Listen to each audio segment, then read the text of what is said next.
This is TTT News on Talk City 91.1 FM. Good morning. This is your TTT News update at 6. I'm Carrie Roberts. Making the news at this time.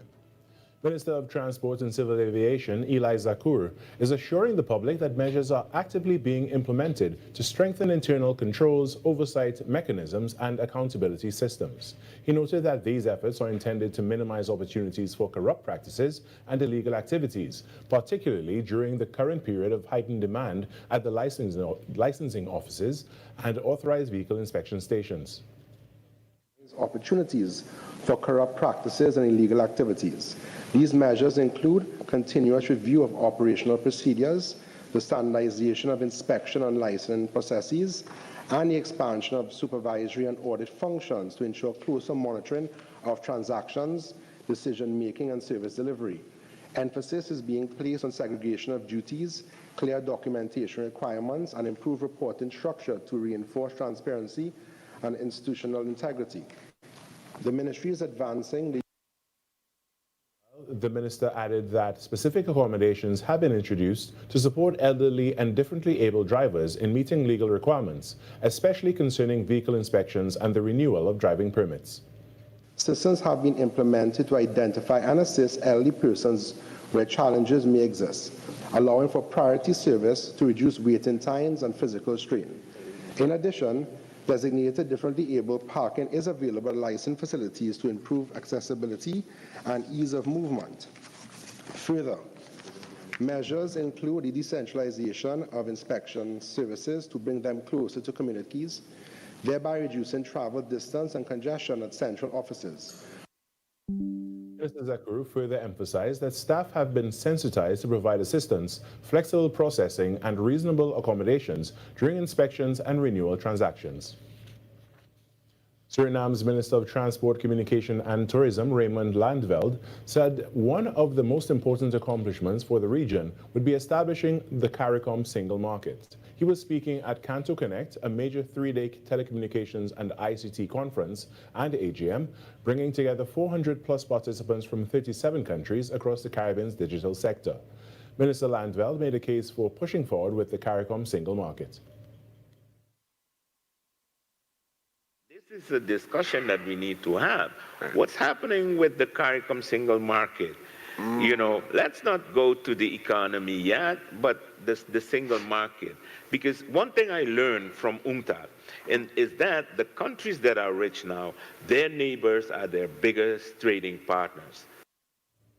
Minister Landveld said his experience working with the international agency in New York points to the need for the CSME. That's the lesson that I think we should take from what's happening in the international trading system, that we should be doing business and trading more with each other and therefore coming up with systems that would cater to the community. So this collaboration and cooperation is something that we support and that Suriname really wants to be part of, because I think it will serve us all in the end. The focus of Day 2 at the Canto Connect meeting was on building a strong digital workforce to support a high-growth future. In some sport now, 17-year-old drifter Jesse Hira labeled it as special after being named Drifting Prospect and Rookie of the Year at the 2025 Trinidad and Tobago Automobile Sports Association award ceremony. 2025 was a standout for the drifter, who was also nominated for Youth Sportsman of the Year at the First Citizens Sports Awards. I mean, it's kind of amazing because there's a lot of other amazing youth people out there. So to be named as special, well, it's been amazing because in all 6 of my events, I was able to get top qualifier and first place. So it's been crazy. My plans is to compete in the pro category and hopefully get the championship. And that's what's making the news this morning. But joining us right now is the host of Trinidad and Tobago Today, Vermala Balkaran. Good morning, Vermala. Good morning, Carrie. How are you today? I am doing great. What about you? I'm all right. I'm okay. I'm feeling a little bit under the weather today, but you know what? We push on. Yeah, I mean, it's the middle of the week is a little bit harder to go for that midweek hump, right? Yeah, yeah. What's going on with you? Well, I want to talk from real news to fake news now. Okay. There's this page on Facebook, Global Energy Hub, that had this story about Jareem, the Dream, getting a contract for $200 million a year and some other perks, but it turned out it wasn't true. Yeah, I know. That was TTT News on Talk City 91.1 FM. Talk City 91.1 FM. Talk. Cabinet has approved the establishment of the regulatory framework for the registration and management of classic, antique, and vintage vehicles in Trinidad and Tobago. Music.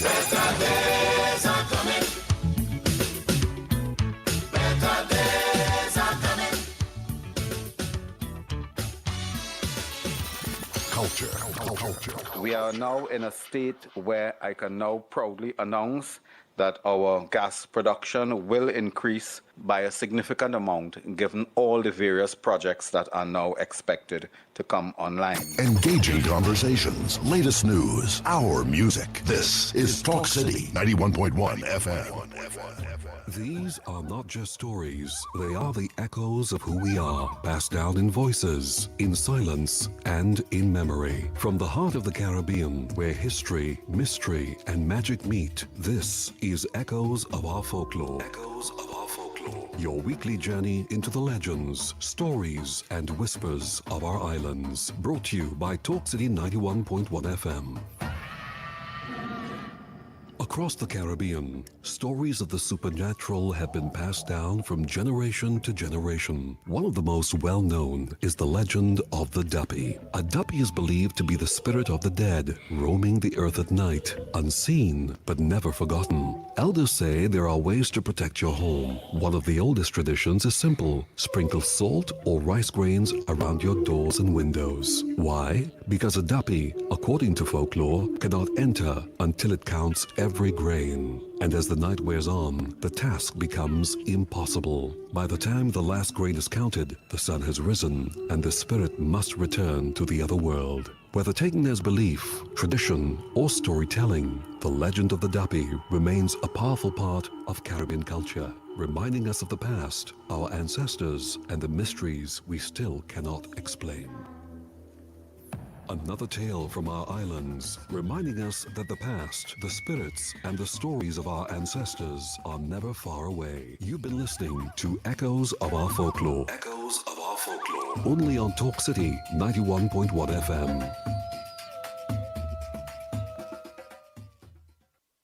Talk City 91.1. Thought-provoking conversations, bold perspectives, voices you trust. Listen on 91.1 FM and connect on Facebook, YouTube, and TikTok. New shows, new features, big giveaways. Talk City 91.1. Your city, your voice.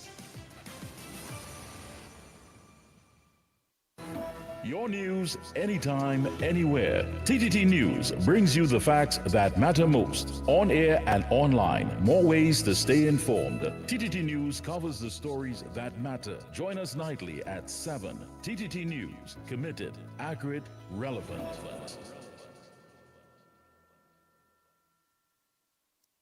This Valentine's Day on Talk City 91.1, we're talking about real love. Not the fairy tales, not the perfect endings, but the love that comes after heartbreak. Join us for Second Chances, Love After Heartbreak. If you've loved and lost, If you've survived divorce or a long relationship, and somehow found love again, we want to hear your story, because love doesn't always start perfectly, but sometimes the second time means even more. call in, share your journey, inspire someone who still believes. Second Chances, Love After Heartbreak. Only on Talk City 91.1 FM. Real conversations, real life, real love. On Monday 9th to Friday 13th February, join us for Second Chances, Love After Heartbreak. From the moon and back, oh, I had to change my track, oh, just to see you there. Carnival is culture. Culture is conversation. Talk City 91.1. Any views or opinions expressed on the Ground Report are solely those of the hosts and callers and do not represent the views, policies, or official position of Talk City 91.1, its management, or affiliates. This is Destra. Right now you're listening to Talk City 91.1. Keep it locked.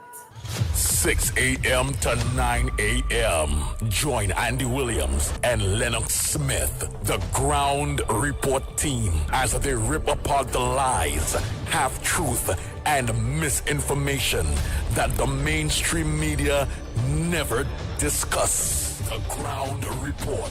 Hard-hitting, informative, undiluted, uncompromising, and unfiltered. Monday to Friday. Get the raw facts before making any life-changing decisions. Only on The Ground Report.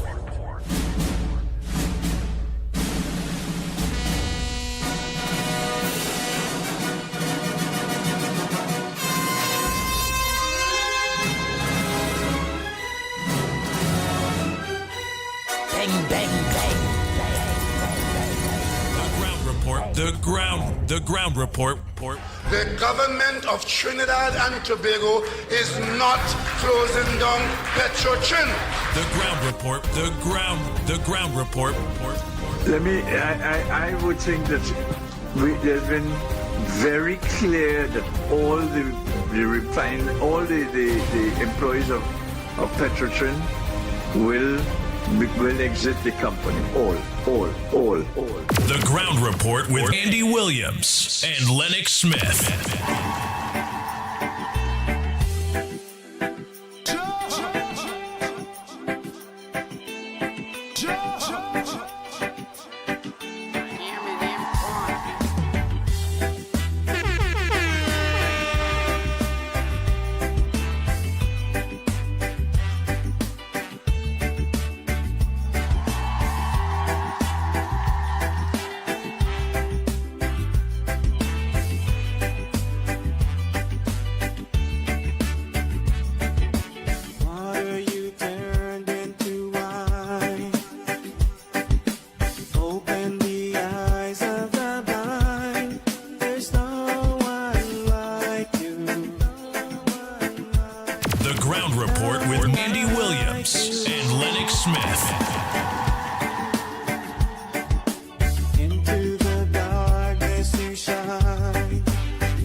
Trinidad and Tobago.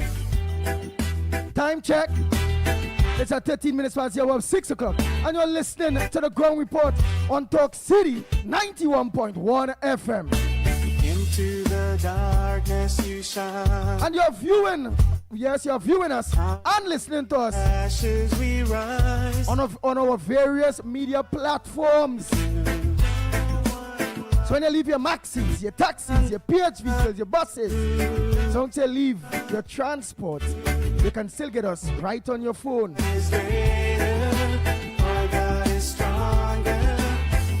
On Facebook or on YouTube or on Twitter, make sure I'm pressing Real Media TT on a Facebook, Real Media TT on YouTube, The Ground Report on YouTube. Corridor Transformation on YouTube. 648 Television. Irvin Felix. Wife, all of you, pleasant good morning to you. And you could also get us on at Talk City 91.1 FM on Facebook and on YouTube and on Twitter. Simple. Talk City. Facebook, YouTube, Twitter. But make sure you put in at Talk City 91.1.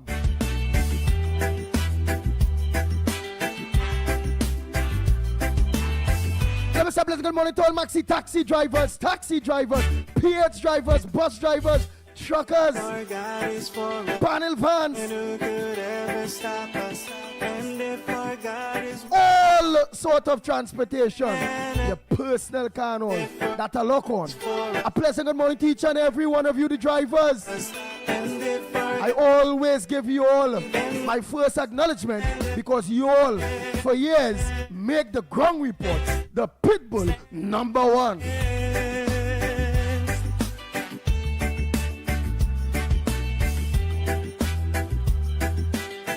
And let me say good morning to Wendy and John, good morning. Nancy Basio, good morning.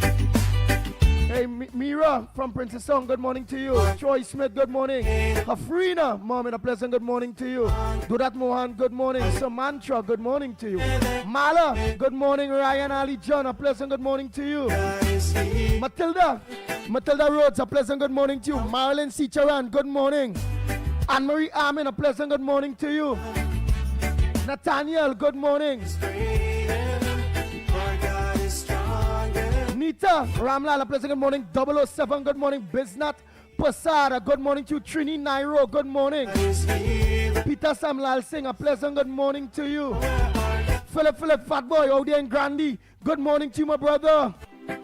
I get to see we partner the other day, Carlos, man.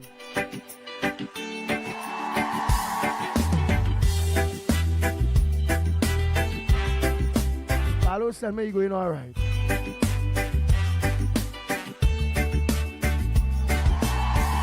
Chandra Benjamin, a pleasant good morning to you. Dave Maraj, good morning.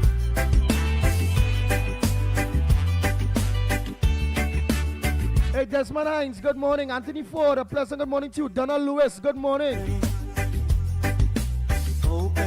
Hey, Farmer Kane Farmer, a pleasant good morning to you. Long time in C partner. You must message your partner now and again. How things, my brother? Hey, Calvin O'Brady, the O'Brady bunch, a pleasant good morning to you all.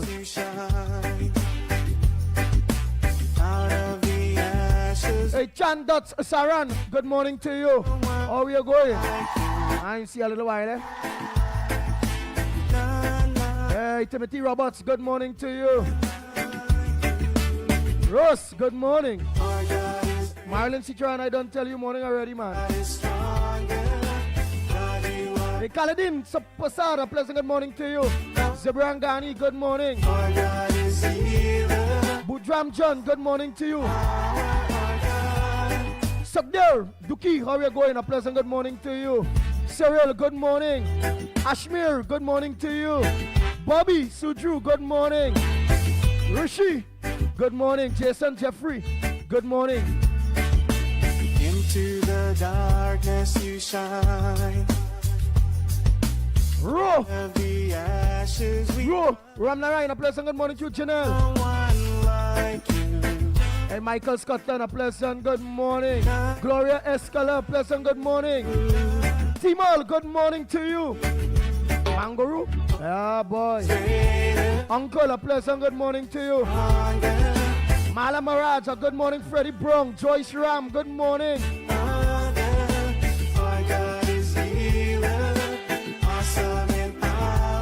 Hey, Sarojini Singh, a good morning. Hey, Monica, good morning to you. Our God is greater, our God is stronger, God, you are higher than. Eleanor, good morning to you. Roma Price, how we going, girl? Good morning. You see how thing going, girl? What I go say? We go talk. Frank Andy Bablual, good morning. Hey, Judith Robinson, good morning. Yolanda Cordner, pleasant good morning to you. Ramesh, good morning. Jillian John, good morning. Angela Lochan, good morning. Davis. Davis, Sipasad, in fact, good morning. Hey, Samantha, good morning to you. Sharon Rampasad, good morning. Let me say a pleasant good morning to my baby. Good morning, baby. Teacher Balmain. Video out there in Vancouver, pleasant good morning to you all. Hey, Jama Sipasad, a pleasant good morning to you. And what can stand Hey, Joy Shram, I tell him morning already. That's what we talking about. Mina Steiner out there in Austria. Pleasant good morning. Brian Lochang, good morning. Mina, we are going to get outing out there. Real cool. Rick Luxman, good morning. Sheldon Paris. Hey, Elizabeth, good morning. Raquel. Mac Nicole, good morning. Hey, Giovanni Jagroup, good morning, Mr. Jagroup, sir. Hey, Abigail, good morning. So much of you. So much. I didn't call all yesterday. Rudal, Ramlal, a pleasant good morning to you. Hey, it's 20 past, eh? Hey, Jama Philip, good morning. Alcott Plaza. Where Alcott Plaza is? Alcott Plaza, pleasant good morning to Alcott Plaza. Sheldon Roach, good morning. Patricia Reed, a pleasant good morning to you. Your Brady Bunch, I don't tell you all a morning already. Lenora, come about, good morning to you. Jeff. Not coffee, no, Jeff. Good morning to you. Hey, Denver Mohan, a pleasant good morning to you, Denver.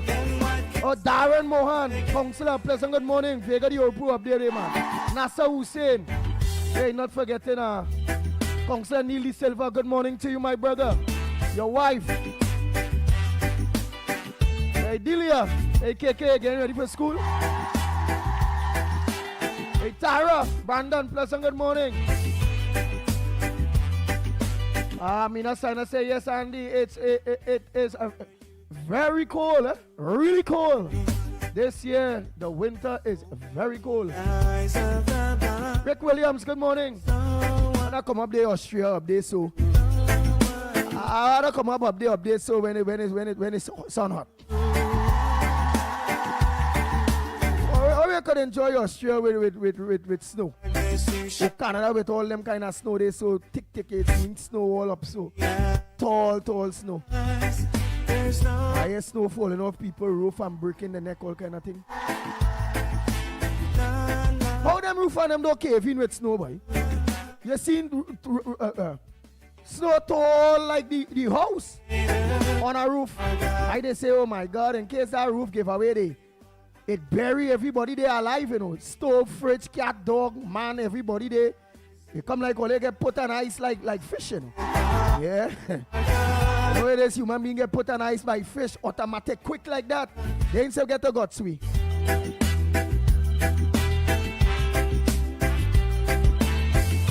Madness, yes. I wonder if they could organize, Linda Chan, good morning to you. I wonder if they could organize a day if snow go eventually fall in Trinidad, boy. Ashes we rise. And we get the snow to fall in all them hot spots on them. And because remember, we buildings ain't really catering for snow again, you know. Well, because we don't have snow. Jared Wims, good morning. Remember, we don't have no snow, so we buildings and them, especially up in Lavante, they by Lennox and them up there, so. Snow fall up by Lennox and them there, so the snow get tall like the building on the roof. We could cool, we could get back we could cool down crime, you know. Yeah, we could put crime on ice. in them hotspot areas where you know we now thinking about it.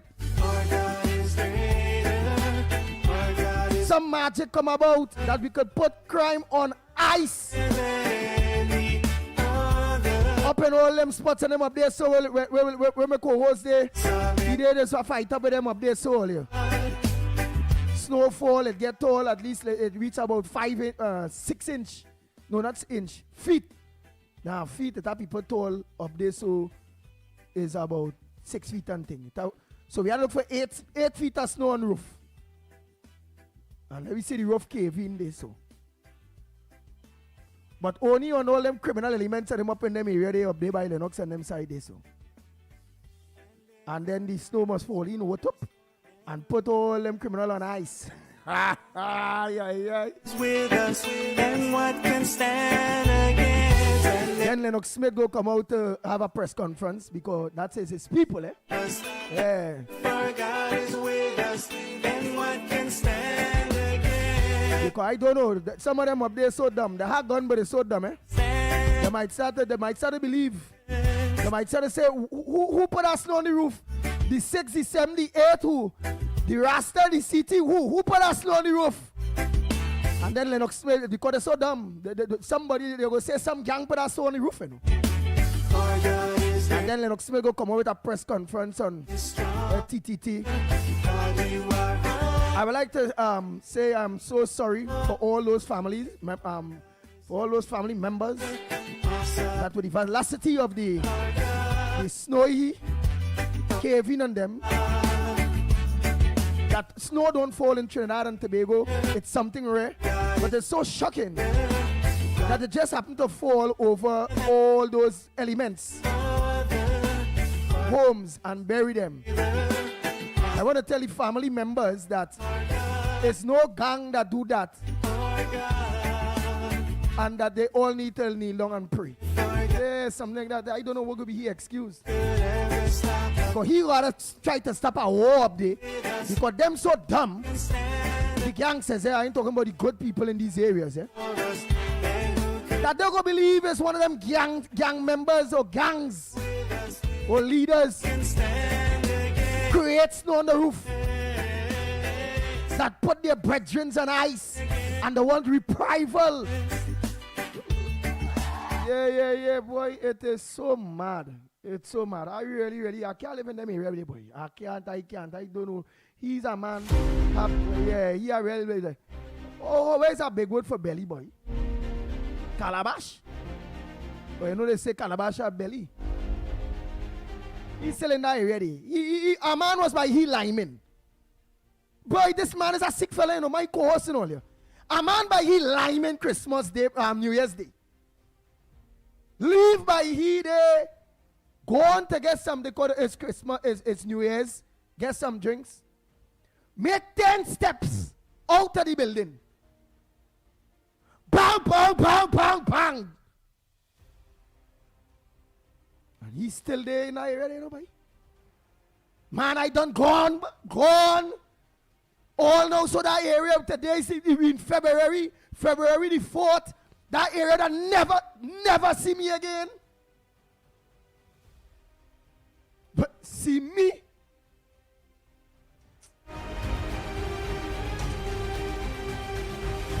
And I just exit him and all these do is smile, boy.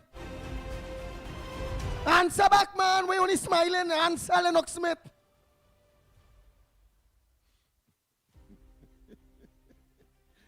Well, of course, I see it as interlude for amusement, because I know just as snow, rain falls on every man's house top. Nigel's Snipes, a pleasant good morning to you, Director. And how was your day yesterday? Oh boy. Pleasant good morning. I had a wonderful day yesterday. Of course, the day started off full of energy with having the minister inside with us, and I think it just transcended throughout the entire day. The energy was up. But you have any front burner that you may want to raise? Anything that you see that you may want to raise? Whether it be good, bad, or indifference? Well, I'm still a bit concerned that the state of emergency has been lifted and we did not allow for this. So I'm still trying to wrap my head around what's next. Oh boy, Lennox Smith, a pleasant good morning to you, my brother. Well, a pleasant good morning to you as well, my friend. You know, and I love these interplay, just as music or somebody with a very dulcet voice is beautifully sounding voice. You have intonation, you have highs and you have lows and so on. I suppose I have taken that from the way the senator yesterday that we had here in studio. I think he demonstrated a quaint ability to, of course, rise and fall. And sometimes, of course, our technician here was getting some difficulty in making certain that you out there hear every syllable of what he would have been saying as his intonation continued, of course, to spiral. But that being as it may, I want to say to you, in response to your earlier intervention, that the Zoso bill would have gone so far and would have done so much to address the very issue that you are calling on Snow to do. on the housetops of the Laventille, East Port of Spain, etc., crime hotspots. Yes, that was a more practical intervention. Last night, of course, I was on the corridor, of course, castigating the independent senators, the PNM senators, and the parliamentarians, the PNM parliamentarians in the lower house on this particular matter. And I sent out, of course, a blog this morning suggesting that it is because of that we have an increase, or should I say, an institutionalization, that's the term I used this morning, for fear in these communities, simply because we missed a golden opportunity to really firmly and sustainably put a handle on this matter and to have these communities conform to the standards of behavior and contribution that all of us desire and can make in our respective fields and our respective communities, homes, and neighborhoods. So I want to make that very clear. But of course, we are awake this morning to a number of issues. One, that there appears to be an internecine controversy with respect to a new fee for the transfer of homes that would have been subsidized, obviously, by the HGC and therefore the government. And there is a 5% transfer fee if one family is transferring that home that was acquired from HGC to another family member. And of course, persons who are outside of the family, 10% would have been applied. And of the total value, I suppose, of the particular home. And it appears that the minister, Mr. Lee, Honorable Lee, David Lee, may have not been so accurate with that. And therefore, initially, he said that he wasn't aware, and then of course he then said maybe having been abreast, he then or briefed subsequently, he then indicated that yes, that is part and parcel of the policy. In other words, I'm trying to say that HGC, is a statutory instrument under the laws that we have and created by successive and accepted by successive governments. And it appears that, whilst the minister would have been head of the entire ministry, HGC can operate independently in terms of its own portfolio. So it appears there's a bit slight confusion there in the initial stages, but that has been rectified. But that fee still, of course, the concern of some players, some persons who believe that it ought not to be, and there may be legal ramifications as well. Some legal persons are saying that was not part and parcel of the deal of these homeowners who eventually, of course, bought these buildings from the state, and therefore it may be subjected to judicial review. There are other activists, of course, on the PNM ilk who are, using it as a political football to suggest that it is some kind of inheritance tax as well. So you'll see all of that coming out. I'm saying that only to say that that is what is going to be the new focus on by the opposition as it found its new, should I say, empathy and sympathy for the poor and the downtrodden, because of course inside of that is really, but why they always find that, yes. So why they always find that empathy as they say, empathy and what else you mentioned, empathy and sympathy, yes, empathy and yes. sympathy, yeah. Why always the People's National Movement, the PNM, that say they are this only come about as the black man party that go in and free black man and give black man economic power. They'll give black man economic power to carry them to the level of the Syrian 1%, community, and the yes. East Indians and them. Why is Hopefully, always and only when the People's National Movement, the PNM, are in opposition, they find that sympathy and empathy for the African Trinbagonians in Trinidad and Tobago? Why? Well, clearly that is nestled, one, in deception, dishonesty, and frankly, hypocrisy. All of those, in my view, can aptly describe collectively and individually that position, because it is all about power. And I think I heard Mr. Nobody define or give us some exemplification of power, but really there's a distinction between power and that of authority. You see, power is the ability to have people do what you want them to do, whether they like it or not.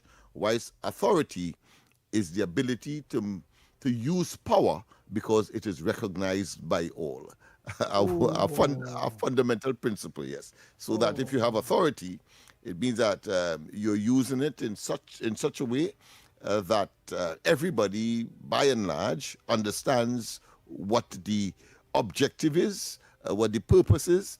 And so, of course, the present government, for example, using authority, having been recognized by all, having been given the power by virtue of elections that was conducted on the 28th of April last year, and they come to the population and they would have seen that they bet the country in a mess, they bet the finances of the country in a mess, and let's face it, that is what makes the world go wrong, so to speak, in terms of satisfying all of the needs and wants of a society. And this government is no exception to that, but they have to prioritize, having regard to the fact that just like money, it is a scarce commodity, and economics will tell you that, of course, you have to decide by way of priority what you would spend on first, particularly when it is in a short supply. So that is the essence of the situation, and it does not take away, of course, the hypocrisy of the PNM, because we have seen they will not, as Rowley told us prior to the 2015 elections, there will be no property tax. We know what resulted there. There will be no reduction in subsidy. Sorry, I mean there will be no removal of subsidy. But we saw what transpired there. And we can go on and on in terms of promises made, but when they get into government, it appears that it was merely a mechanism, a deceptive mechanism to enter the halls of power in this country. And when they get there, they then, of course, engage in draconian and other unrealistic and very barbaric, frankly, conduct that proved to be inimical to the entire society, and in particular those very persons on whose backs they would have ridden to get into office. I'm talking about the so-called African community who they claim they have been representing since 1956. Since 1956. Oh boy, oh boy, oh boy. Well, Trinidad and Tobago, I want you all minds to marinate on yesterday's interview with Senator Anil Roberts. I want you all mind to also marinate around that interview. Many of you didn't get the opportunity to have your say based on the hard questions that was asked and the answers that was given, and even questions that some of you may have wanted to ask the Honorable Senator Anil Roberts. So you all could always still, because he is lock on. And Senator Roberts, no, the ground report since on back on mainstream have always been early. Yeah. You're talking about before, eh? When we was online, eh? Sometimes we would start at 20 past, at this, at that. Yeah. But since on mainstream, Senator, the ground report is the earliest thing. We just suck the first flower. Early bird. The nectar. The nectar. The nectar, yes. Early birds, yes. Get the fattest worm and, of course, the sweetest nectar. Even though nectar by itself is sweet. But certainly there are those who would, when they arrive first, have choices as opposed to those who would have had to settle for the dregs or that which would have already been suckled, like a baby suckling milk. But we have to go for the break. And when we come back more, we would want to hear from you. Yes, Andy's and my phones were ringing off the hook about that particular interview. It was spectacular from all indications. And of course, right here, Snipes as well, whilst the interview was going on, some of his colleagues in media as well were phoning him, and he indicated that to us and proved it to us by showing us his phone and all of that. So it was a very spectacular day yesterday, and I hope that viewers would have not just absorbed, but have contributions to make this morning. But Let's go for the break. But before we go, I just want to say one quick thing, and also have you all marinate around the headlines of The Guardian this morning, right? Which is AGC hikes in fees. Again. Yeah, that was referred to earlier. But I think what is also important is that San Fernando Carnival competition suspended for 2026. They're not giving any financial prizes. They're giving little trophies and so on. So they will have their activities, but only trophies and so on, because they said that they had a shortfall of $200 million. Let me do commit myself, but because of a shortfall in their budgetary allocation. Okay, so Trinidad and Tobago, we go for a break and come back. When we come back, more right here on the #1 program on the morning, The Ground Report.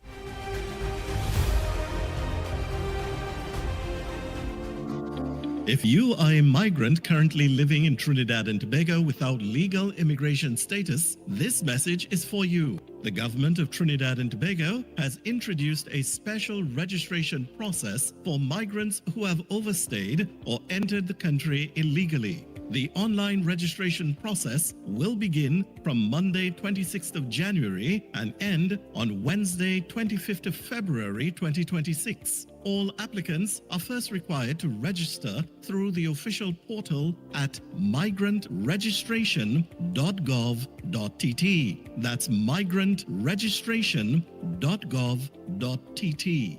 After completing the online registration, there will be a mandatory in-person processing and verification, which begins at the end of February 2026. The start date for that phase will be announced through official government channels. The in-person registration will take place at the Hazley Crawford Stadium, Port of Spain, the Atto Bolden Stadium in Balmain, Couva, and the Larry Gomes Stadium in Malabar, Arima, as well as the Dwight York Stadium, Bacalet, Scarborough, Tobago.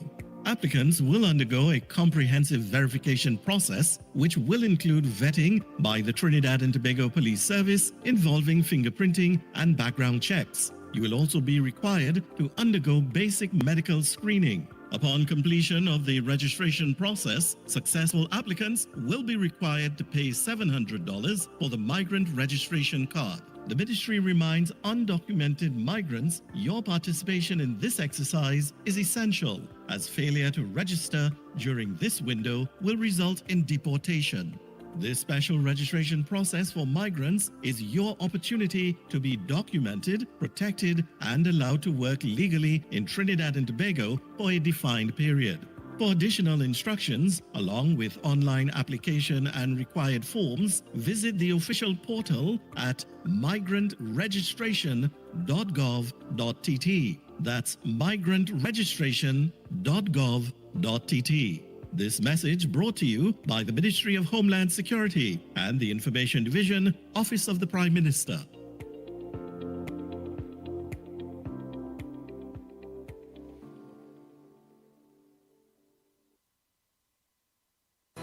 your stories, your communities, your country. TTT News is everywhere, on the ground, across Trinidad and Tobago, and on every smart device. TTT News, nightly at 7. TTT News, committed, accurate, relevant.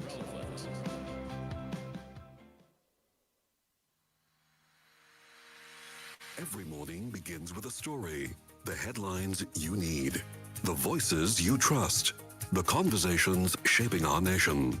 Welcome to Trinidad and Tobago Today, where your day starts informed and inspired. News that matters to you. Conversations that spark new ideas. Stories that move Trinidad and Tobago forward. Tune in weekdays, Monday to Friday at 6 a.m. or join the conversation on any smart device at TNT Today Show. Trinidad and Tobago Today. Start here, exclusively on TTT. This Valentine's season, Talk City 91.1 FM celebrates second chances at love. Were you divorced, heartbroken, widowed, and thought love was over until it found you again? Share your story on air in just 1 or 2 minutes. Tell us how you healed, how long it took, and how love returned. Respectfully, honestly, and from the heart. Daily winners will be selected with a grand prize winner announced on Friday, February 13th. Second chances. Love after heartbreak. Only on Talk City 91.1. I dey carry your water from the moon and back, oh. I dey change my track, oh, just to see you there. Carnival Stories. History in motion. The Midnight Robber.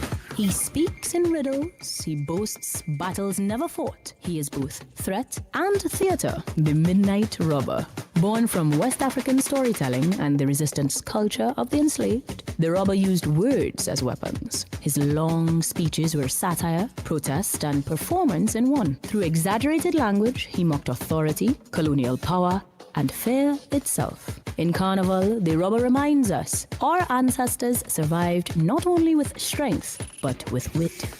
Carnival Stories. Our characters, our courage. Carnival Stories on Talk City 91.1 FM.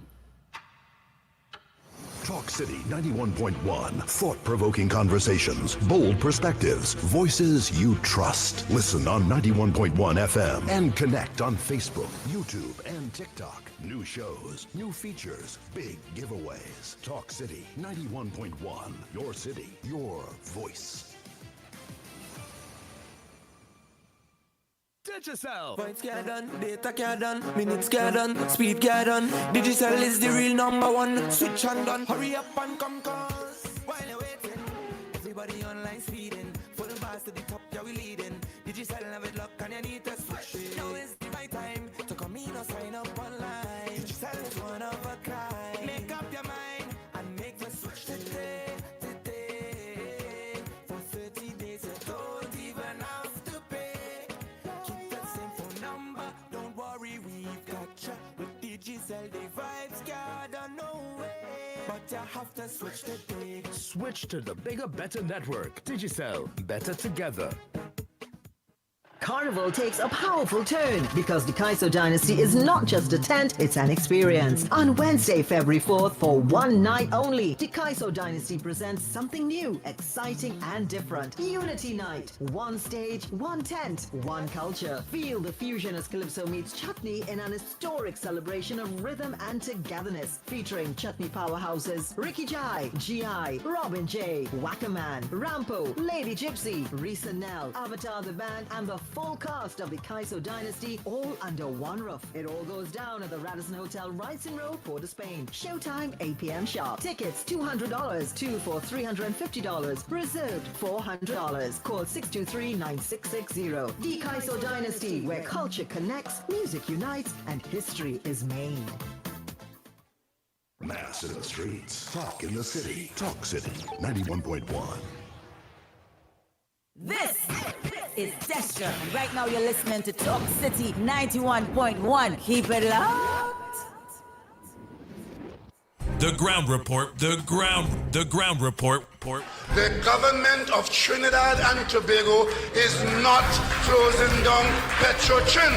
The ground report. The ground report. I would think that there's been very clear that all the employees of Petrotrin will exit the company. All. The ground report with Andy Williams and Lennox Smith. Oh boy. We are back. Time check. Yes, it's 10 minutes to the hour to 7 o'clock. And you're listening and viewing the Ground Report on all our social media platforms and on Talk City 91.1 FM. So the lines are open at Trinidad and Tobago. The lines are open. What's on your front burner? Because we're going and clip through the 1% papers. We have to. Go ahead, caller. Good morning. Welcome to the Ground Report.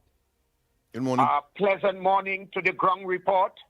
Good morning to Andy Williams, the Pitbull, to my good friend, the Englishman, Lennox Smith Snipes, the Honorable Prime Minister in Trinidad and Tobago. Andy Williams, the big Pitbull in the Caribbean. Are you hearing me? Loud and clear. Hey, Andy, before I go on, you remember Bilal? Bilal still alive? Andy! Bilal still alive? Yeah, well, when last I heard he was alive still. Oh, he used to be balling. Andy! Those was the heydays, Andy. Those days you're ripping people apart, the pinball, and you're still ripping. Anyway, let's get there. Yesterday, I heard the Honorable Minister, Senator Anil Roberts. And I want to tell you what I like about the Senator. He is unconventional, and that is why he didn't cut from the normal mill of the ordinary politics. So he will say it as is, so to speak. People feel he's undressed in his contribution. No, that is his styling. But you know what I want to do this morning, Andy? I want to congratulate the President of the Senate, the Honorable Wayne Mark. And let me repeat. I want to congratulate the Honorable President of the Senate, Wayne Mark. Let's go there. The independent benches and the opposition tried to form a coup d'etat. Oh, yeah. To take the Honorable Prime Minister to discipline her. And brilliant and sharp as Wayne Mark is, he realized the devil in the detail. And he struck down the motion, and I said, well done. Because let me tell you why. Prior to the sittings yesterday, if you had listened to all the independent senators in front of the parliament, they were coming with a coup d'etat against the Honorable Prime Minister. And I want to thank the President of the Senate for seeing through, because listen now, is the opposition bench and the independent bench to move motion to discipline the Prime Minister. And I want to say to the President of the Senate, thank you for making out those independent senators, and I'll say this before I leave. It is clear as crystal water, and Senator Anil Roberts, if you is listening, you are right. It is a conspiracy with the opposition, Beckles and her team, and the independent senators to bring down this government. Listen, if you listen them yesterday before the sittings, and the Senator Anil Roberts, where he was going, yesterday, I never see that in my life, where independent benches and the opposition collaborated together to bring a motion, and the President of the Senate, Wayne Mark, all political. He see it through them and he say, you know what? Or you wouldn't get that opportunity. So, brothers, good program, Tabakit in the house. But I make a further call. These 9 independent senators, they must resign after yesterday. Tabakit out and off. Thank you very much, Mr. Tabakit. Thank you so much. Let's continue Trinidad and Tobago. Let's continue.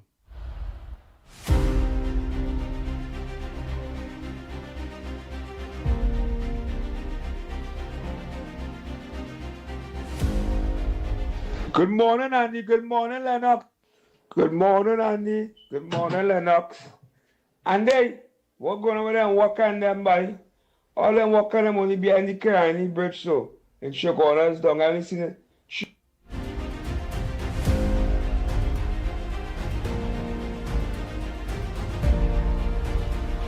Call me, ask me about the walk and thing. You see, from the time only going in a direction of race, me not on that.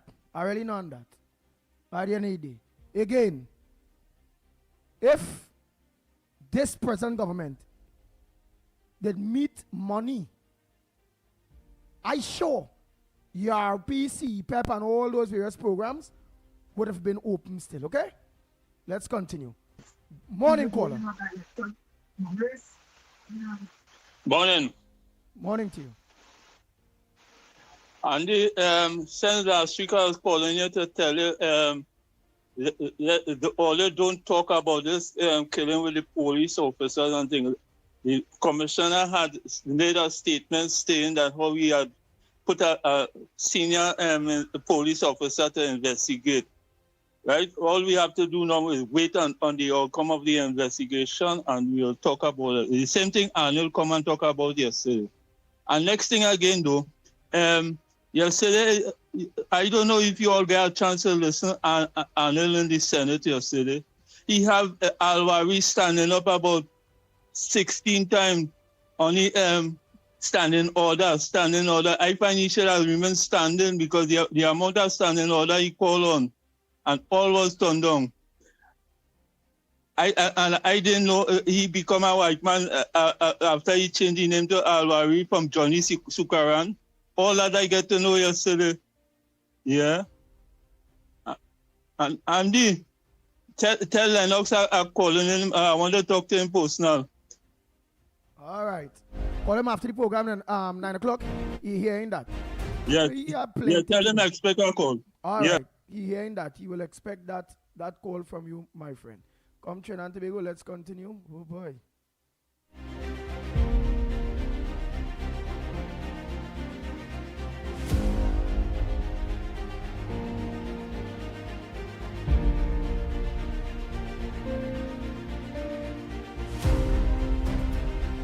Go ahead, caller. All right, well, let me go with a voice. No day by the time. Oh, boy. Go ahead, caller. Yes. Blessed good morning, Andy. Blessed morning, Lennox. Blessed morning to Trinidad and Tobago. Andy, we celebrating the anniversary year in April, right? I is KFC, I is a fighter, I is Gaudi, and doing the right thing. You call me over the Savannah last week, Thursday, to start a little work. And I'm going through a little problem. I go start Monday here. When I go up Monday, the time I go see a man, look to see this man. I go on, I see him Monday. I go on yesterday. I stick around till the man will come about after 2. So I wait. When I meet the man telling me he can't hire me because I let him like coming from quite central. I could work from 8 to 3 because he working from 8:30 till 4:30. So when I see the man who hiring people, the man is that old piano man, 30-something years, the man working, they are hiring people, and it's a set of piano people only hiring of the young girl working in pom-pom shorts, necklace, all the belly outside and all them kind of thing, and they don't people going to for work. So I let the man know, you're going on, brother, you're not paying for them 2 days now, because I let pay babysitter, all the kind of thing.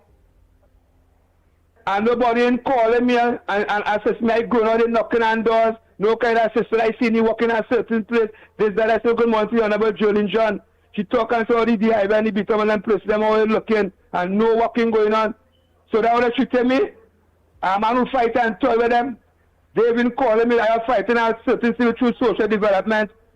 Because I already can do no hard work. I say I go give up on that and try to do something to help my family. Nothing at all. And I come out and talk my mind, boy, because that man work real hard. It have videos with me, but a certain minister call me to do protocol suicide work. So you was called out to come out last week? Yeah, last week Thursday. And you refused to come out. Well, you didn't refuse to come out. You didn't go out. No. I tell the man, I have a little problem with my daughter. She was sick. I was in the hospital in Moncton. So I said, well, I go start Monday. He said, all right. So I let him know if I could walk from 8 to 3. So he told me to come to see a certain man. So when I go to see the man was in the Monday gone. I go on yesterday, the man was in the temple to hold on. When I see the man telling me he can't fulfill my need with that. My work is from 8 till 4:30. Right. So I say, well, all right, I will try to come down early and do the work. So no one watching how families move today. We have to go for the news, and when we come back, more.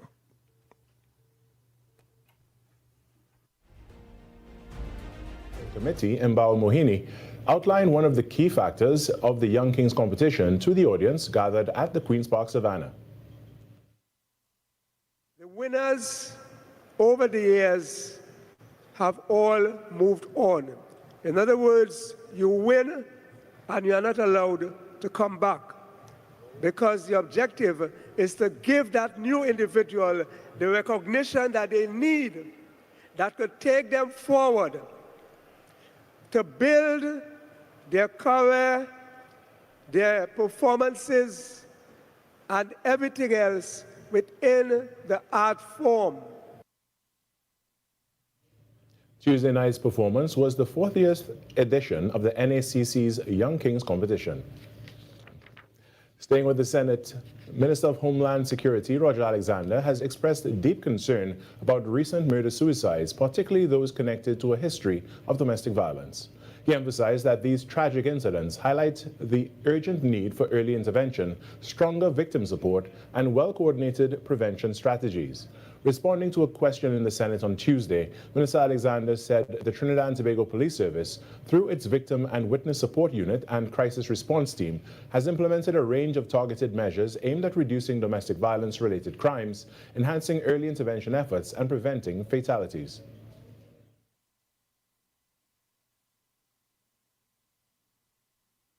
These measures include, Mr. President, psychosocial, emotional, and investigative support services to victims and survivors of crime, including those affected by domestic violence, through the Victim and Witness Support Unit, Mr. President.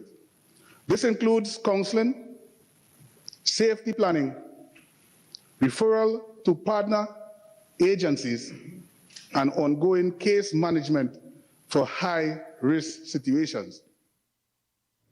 He added that the police service continues to prioritize public education and outreach initiatives designed to raise awareness about domestic violence.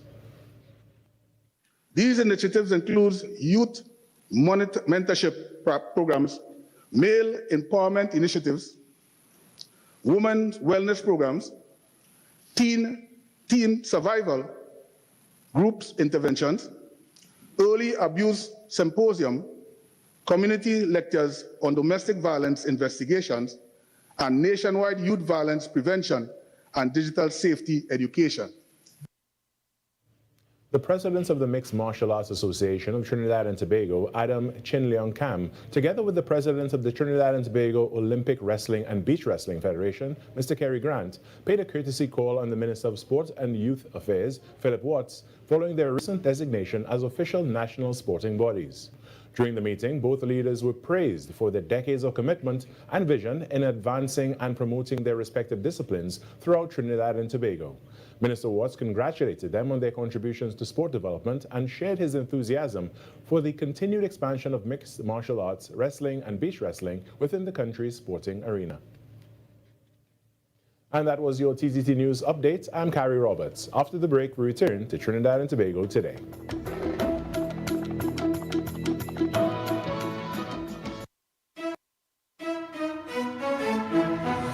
That was TTT News on Talk City 91.1 FM. This Valentine's season, Talk City 91.1 FM celebrates second chances at love. Were you divorced, heartbroken, widowed, and thought love was over until it found you again? Share your story on air in just 1 or 2 minutes. Tell us how you healed, how long it took, and how love returned. Respectfully, honestly, and from the heart. Daily winners will be selected with a grand prize winner announced on Friday, February 13th. Second chances. Love after heartbreak. Only on Talk City 91.1. Talk City 91.1 FM. Talk. Cabinet has approved the establishment of the regulatory framework for the registration and management of classic, antique, and vintage vehicles in Trinidad and Tobago. Music. Better days are coming. Better days are coming. Culture. We are now in a state where I can now proudly announce that our gas production will increase by a significant amount given all the various projects that are now expected to come online. Engaging conversations, latest news, our music. This is Talk City 91.1 FM.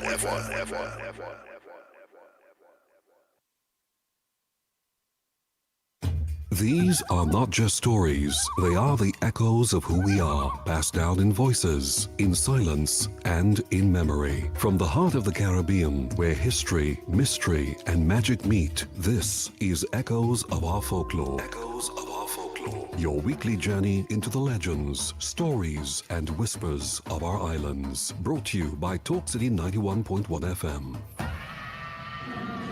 You may wonder, how can a tree become a legend? But for centuries, one towering giant has stood not just as part of the landscape, but as part of the lore. They call it the silk cotton tree, also known as the ceiba, the kapok, the jumbi tree. Its massive roots grip the earth, its branches stretch high into the sky, and its shadow carries stories older than memory. Long before the modern world, the first peoples of Trinidad, the Amerindians, believed this tree was a dwelling place for spirits. They didn't worship it, but they revered it. Later, when Africans were brought to the island, they too learned to respect the silk cotton. So deeply, in fact, that many refused to cut it down for timber. That fear still lives today. Engineers, planners, workers, even with blueprints in hand, have been known to walk away rather than disturb a silk cotton tree.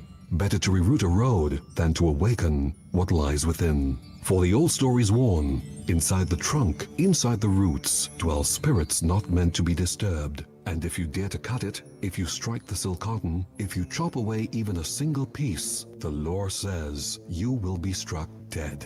Immediately. No second chances, no mercy, just silence. So when you pass one on a lonely road, when its massive branches loom above you in the moonlight, remember, in the Caribbean, some trees are not just trees. They are guardians, they are warnings, they are alive with stories we were never meant to forget. Another tale from our islands, reminding us that the past, the spirits, and the stories of our ancestors are never far away. You've been listening to Echoes of Our Folklore. Echoes of Our Folklore. Only on Talk City 91.1 FM. Talk City 91.1. Thought-provoking conversations, bold perspectives, voices you trust. Listen on 91.1 FM and connect on Facebook, YouTube, and TikTok. New shows, new features, big giveaways. Talk City 91.1. Your city, your voice. Your world moves fast, so do we. TTT News brings you the people, events, and issues that matter most. Stay informed, stay ahead. TTT News, every night at 7. TTT News, committed, accurate, relevant. No one man afraid, no stick man, no one man afraid, no demand. The journey to becoming the king of the rock continues. Come feel the energy, chance, and witness the raw skill of stick fighting on Wednesday, February 4th from 7 p.m. All roads lead to Ojo Road Recreation Ground in Sandy Grande. Come experience the passion and power as warriors clash in the National Stick Fighting semi-finals. Tickets are only $75. Get those tickets at the Grandstand Ticket Booth, online at www.islandetickets.com, NCC office, Victoria Square in Port of Spain. Or you can also purchase tickets on site on the competition day. It's all going down. The National Stick Fighting Semi-Finals, Wednesday, February 4th from 7 p.m. Ojo Road Recreation Ground in Sandy Grande. This event is brought to you by the National Carnival Commission and sponsored by Moccasin, Dasani, Forest Park Punch and Rum, Coca-Cola, Kaleidoscope, and Caribbean Airline. For more information, you can follow at NCCTT online or call 622-1670 for more information. Grande, get ready! The boy man ain't afraid of nobody!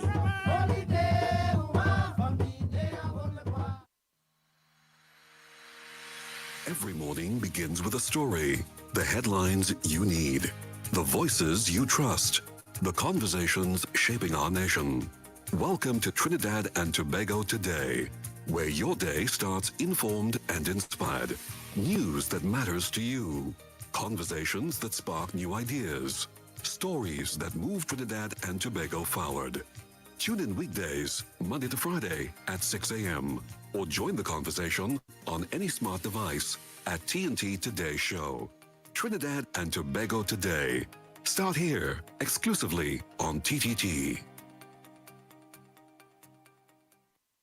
This Valentine's Day on Talk City 91.1, we're talking about real love. Not the fairy tales, not the perfect endings, but the love that comes after heartbreak. Join us for Second Chances, Love After Heartbreak. If you've loved and lost. If you've survived divorce. Or a long relationship. And somehow found love again. We want to hear your story because love doesn't always start perfectly, but sometimes the second time means even more. Call in, share your journey, inspire someone who still believes. Second Chances, Love After Heartbreak. Only on Talk City 91.1 FM. Real conversations, real life, real love. On Monday 9th to Friday 13th February, join us for Second Chances, Love After Heartbreak. From the moon and back, oh, I had to change my track, oh, just to see you there. Any views or opinions expressed on the Ground Report are solely those of the hosts and callers and do not represent the views, policies, or official position of Talk City 91.1, its management, or affiliates. This is Destra, and right now you're listening to Talk City 91.1. Keep it locked. 6 a.m. to 9 a.m. Join Andy Williams and Lennox Smith, the Ground Report team, as they rip apart the lies, half-truth, and misinformation that the mainstream media never discuss. The Ground Report. Hard-hitting, informative, undiluted, uncompromising, and unfiltered. Monday to Friday. Get the raw facts before making any life-changing decisions. Only on The Ground Report. Oh boy, oh boy, oh boy. We are back, we are back, we are back. Time check. It's 13 minutes past the hour of 7 o'clock. And you're listening and viewing the Ground Report on Talk City 91.1 FM. Before we went to the break there, I was just asking him various questions, which is KFC. You get the call for a job last week. Well, unfortunately, you couldn't go and make that show up. Because unfortunately, your daughter ended up sick or in Mount Hope. Then you also mentioned that you let them know how far you're living. Right? I just show you how they stay here, partner. You let them know how far you're living. You live in Central and it's Port of Spain. You're getting through with this short-end job. You know, telling the person that in charge, whether they PNM, whether they UNC, whether the what, you telling them that you won't be able to reach for, if you had to reach for 8, you may be able to reach for 4:30. And if the job overing 4:30, you want to leave by 3:30 because you live in Central to break the traffic and all them things.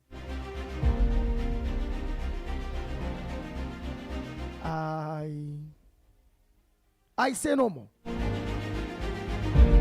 I say no more.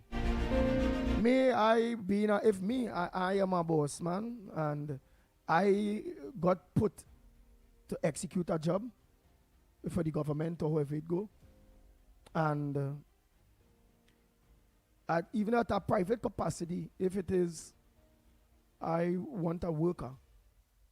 And I have a list of workers, and I call a worker. Because I call the list. And in calling the list, the second worker, third worker, or the first worker, any, don't matter what position, because still I'm a list to call out for work. And when I do get onto a worker, I say, well, could you start with immediate effect, or could you start like tomorrow, please, God? Or the worker tell me, well, and I already hearing in advance that before I hire somebody, I done hearing, well, I can't start tomorrow or today because I had to do this, or this is what going on, or that is what going on. That is a negative for me one time. I being straight. It is. I'm not saying that the person wouldn't get an opportunity, but before that opportunity, I continue going through my lesson. Because if I need 10 people to fill that spot tomorrow, please God, I go into my list until I get my 10 people. If I ain't get my 10 people and it have a room remain, well, all right. I may call back the individual and say, well, all right, so when you say you can come out 2 days from now or from the week after, well, okay. All right, and give that opportunity. But then when I do give that opportunity now, the same individual that hit my talk about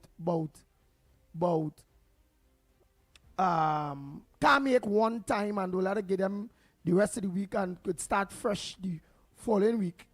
When I do talk to the person again, now the person telling me, well, and let me say my work starting 8 o'clock. And now the person telling me, well, hey, I cannot make it because of where I live. I can't make it to work for 8 o'clock. That will be a little, I might be able to make it on the side of traffic and whatever, and I'll be able to make it for 8:30. And I would not be able to stay back till 4:30 when my work time finish. Because of where I live in, I will have to organize and leave, if I can get to leave at least an hour before or half an hour before. I just talking as an individual, because I have a very small little business that, then I have people working for me, and that kind of talk, that is a negative for me.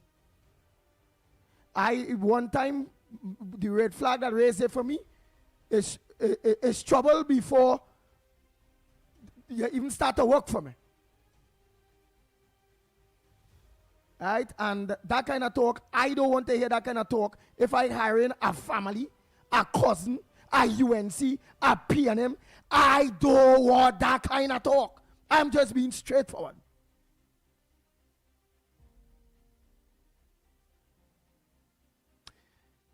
Lennox Smith, I don't know, I just want to close off that aspect because the individual will call back and will think and cry that nobody not helping him. Yeah, but I want to say, of course, the way that scenario unfolded, one would find it difficult to find out who is the employer as opposed to the potential employee. Because the potential employee seemed to be laying out the terms for the employer. And that is incongruent. That is not how it works. The employer says, listen, you have to appear at the site at a particular time. and you have to leave at a particular time. That is the condition of the work. And all of the other things in between, I suppose, would have also been ironed out or disclosed. So that if you can't reach on time, and then you want to leave before the expiration of the time, you ain't even saying, well, all right, you'll stay back to compensate. You know, if you believe that you can negotiate. But the way how it has unfolded based on what you have just said, it means that one has difficulty, the objective-minded, the person who is the bystander looking at this scenario would say that clearly that person really and truly is not suited for the job. Because you couldn't tell the difference between the employer and the employee, or the potential employee. And you are quite right. Based on your own experience and my own experience as well, that wouldn't be the person that would be suited for that particular space that I would have had, having regard to the fact that there are others, I'm sure, in the lineup that would have conceded or accept the conditionalities. Oh. So more has to be done with respect to that. Or that may not be the job that the person should be seeking. They should be seeking a job that would meet what they can offer in terms of being the employee. Nice. Yeah. So Trinidad and Tobago, this is the Gong Report. It's plain talk, bad manners. I got the information on the San Fernando scenario in terms of the funding. They depend on the National Carnival Commission, and the San Fernando Corporation, well, that committee, the Carnival Committee, got $700,000, but that they say is not sufficient. It was a shortfall of over 200,000, not 200 million. You see, so that's why I was so cautious to make certain that I verify before, of course, I make a definitive statement on the matter. So they're saying that as a consequence of that shortfall, they are unable to provide cash incentive or cash prizes for Carnival in San Fernando this time around. But I want to also say quickly that the government provided the NCC. I hope I have it right, because I just got the information. $157, I think, $1 million, and it was in fact about 4 million more than what was offered last year, which of course would have been budgeted under the previous administration. Yes. Just want to make that point. Oh boy, so Trinidad and Tobago, the lines are open, and I'm fed up tell that individual, partner, you're doing an injustice to yourself. That's the only advice I will continue to give you. Continuing to call live while all in sundry is listening. It is a big program. It's a #1 program. To air your business. It not going to help you. It would not help you. COP gave you a good advice. Stop calling a radio station to air your business. Do your thing under low profile. Seek your scenes. Handle your stories. Who don't hear? Go feel. Let's go to the lines. Morning caller, where you calling from? What's your contribution on the Gong Report this morning? Good morning, Andy, Uncle Lennox, Trinidad and Tobago, all the technical staff, 648 television, Uncle, Felix.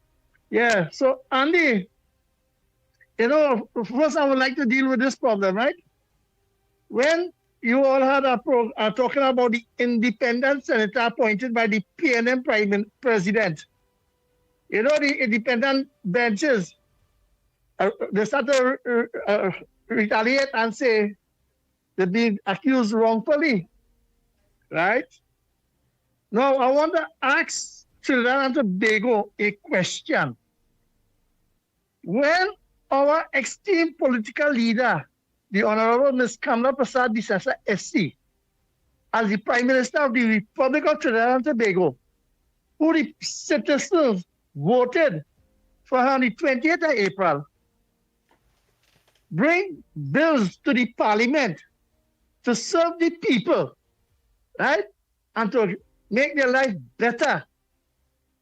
An independent senator on an interview saying that my prime minister wants their support and they will want, when they talk about them, they will think twice to support my prime minister. You think it's my prime minister that supported or the citizens of Trinidad and Tobago interest they are put there to serve? I would like to ask Trinidad and Tobago who listening to see if they can understand this question I'm asking. Is it the independent senators and them, when they have to debate a bill, is it for the prime minister or for the citizens of Trinidad and Tobago? Right? That's what I want them to answer and reply to that. Thank you very much. I'm going to try to make it short and sweet, please. We have a lot of calls. I've seen some of you sending some long voice notes too. Please. And just by way of correction, Andy, let me just say that the Carnival Commission, the National Carnival Commission, got 137 million this year, a slight increase from 2025, because what they got in 2025 was $134.5 million. All right, so let's get it. 137 this year, 134.5 last year. But then the big question is, if the Carnival Commission, because it wouldn't come across good, if they get that and they get less. And last year, the San Fernando Carnival got, again, is the ground report. It had nothing such as politics. There's no politics here. The taxpayers' money is taxpayers' money. Whether San Fernando is P&M, whether San Fernando is UNC, whether the people that are running it down there is P&M people. It don't matter to me. The Carnival Committee, you are stating, get an increase of how much million? Yes, how much millions more? Just about 4 million. 4 million more. Yeah, but under the 4 million last year, they got money and they could have dealt with the San Fernando Carnival Committee in order to pull through with the carnival. Yeah, this year, to offer prize money. This year, when they get more money, they refuse to deal with the San Fernando Carnival Committee based on funding. Something wrong, something fishy. Somebody doing what they want. They did say that they got a shortfall because they got a 700 million. I've not checked to see what was the comparison for last year in terms of allocation. However, we also know that the Carnival Commission inherited a number of outstanding bills that they also had to pay. So you understand that there may be a case being built as to why there is a shortfall, particularly in situations where others may be also be subjected. So there may be built into that others are some other factor. Well, if others are subjected to it or if it go, try to get the number for that committee in San Fernando, because I will want to know if there was even offered anything. Why that was a cancel? Remember when it comes to Baba Burke? They got 700 million and they're saying that the budget that they offered. No, not them. Had a shortfall. Who's that? The San Fernando committee that had a stand-down carnival. It was 700,000 they got. Obviously, if they say it was 200,000 short, it means therefore they had applied for 900,000, but got 700,000. Oh, so they still getting something. It can't stretch enough. Yeah, it can't stretch enough to accommodate cash prices as they would have before. Well, all right, and worry. You get at least you get 700,000. The economy bad. PNM not then severely fumes. It have no money, and that to stretch the money. It is what it is. I could have fight for you, San Fernando Carnival Committee. If it is, they didn't get offer something at all, and I say something wrong. Not because all them might be PNM, San Fernando Carnival Committee. I'm not saying that you all are. that are saying that if it is, that was part of the reasons that Olema being getting money or it has some kind of bad blood going on, then I'd fight for you all. But I can't fight on the case of that because it looked like many other carnival committees, like they got less in the funding that they used to. Them, it is that them did not come out and across talk. the board. In fact, 50% short. Let's say as far as cost is concerned for the construction of the North Stand, for example. Yeah. Okay. They spent 50% less money this year on the construction of the same stand that they got for 50% more than what is being spent this year. Well, okay, so there is a sort of value for money scenario and prioritization of the resources, even though, of course, it would have been a little more than what was offered last year by the central government. So, yeah, so I want to say this as well. Wait, we have callers. It will not be far-fetched if you connect that with the sudden non-collection of garbage and so on in P&M held corporations. I just want to put that into the mix so people could draw their own conclusion. Go ahead, caller. Morning. Make it short and sweet, eh? Morning, Andy. Morning, Lennox. Morning, Snipes. Good morning. Something Mr. Roberts said yesterday, right? But he doesn't breathe straight. And I'm very concerned about the auditor's report. What is going on with the auditor's report? They were supposed to have already released that already, and I'm hearing nothing about that. And my main thing, what's going on there with this auditor's report? But they say investigate, and all this kind of thing, and I hear nothing about it. 2 years now, we outstanding on 2 years auditors. What's going on with that? Thanks. All right, and that is a question. Well, my understanding is that that process is being actively pursued as we speak. Oh, that's your understanding. All right, next Yeah, caller. the investigation continues. Okay, man. Very good. I like how you make it short and sweet. Let's give everybody a chance. You can have some voice notes on my side and on Snipes' side that have to be played. Go ahead, caller. Good morning. Welcome to the Ground Report. What's on your front burner? Hey, good morning. How are you doing, my brother? I'm all right. All the best. Lyndon Mark Tobago. Go ahead. Right. And all the best to Lennox Smith and DJ Snipes. You, my friend, and your family, yes. Let me say something, and I need to clarify two main points this morning. I realized I that... find your phone coming across bassy. I don't know why. Normally your song come across clean. Sorry. You hear me clearly now? Yeah, you go. Hear me clearly? Yeah, go ahead. Right, nice. So recently, there was a widespread situation concerning Joshua Samaru and Kiasini, and one of the judges would have spoken to the public, stating that the public should pull out their phone and start recording police officers, right? And that information made widespread news automatically that a judge literally is now telling citizens to do that. Andy, let me say this to you, and let me say this to the public. You see this system we're living in here? This system that we're living in here has to change. And we need to start recognizing the work from the regular activists in the country who are putting in the work to edify and educate citizens. And in 2026 now, I can tell you, Trinidad don't know no such thing as sponsors, internationally recognized for the people who are giving back and volunteer to the community, right? And it is leaving the community broken. We started this conversation in 2014, educating and edifying citizens on the basic section 4 of the Constitution, because we saw a number of shootings by the Trinidad and Tobago Police Service that has not been accounted for. Plenty of these officers are working. Plenty of these officers have literally been promoted to corporal, whatever, right? I find it is very highly unfair, especially during the avenue of COVID, when this previous administration was lying to citizens, telling citizens COVID-19 exists, etc. exists. Now today, on record, the International World Economic Forum is saying COVID-19 never existed.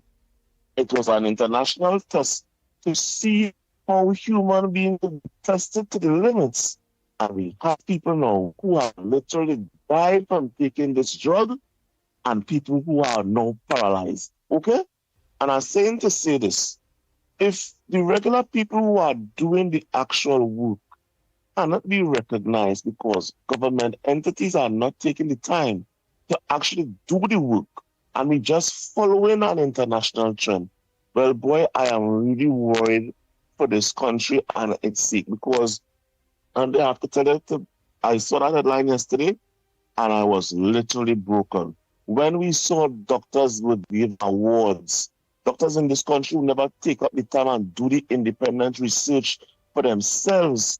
Myself and one or two other independent persons had to get up, call the United States, call vaccine companies. You know what I tell you? And they took doctors in this country and give them awards.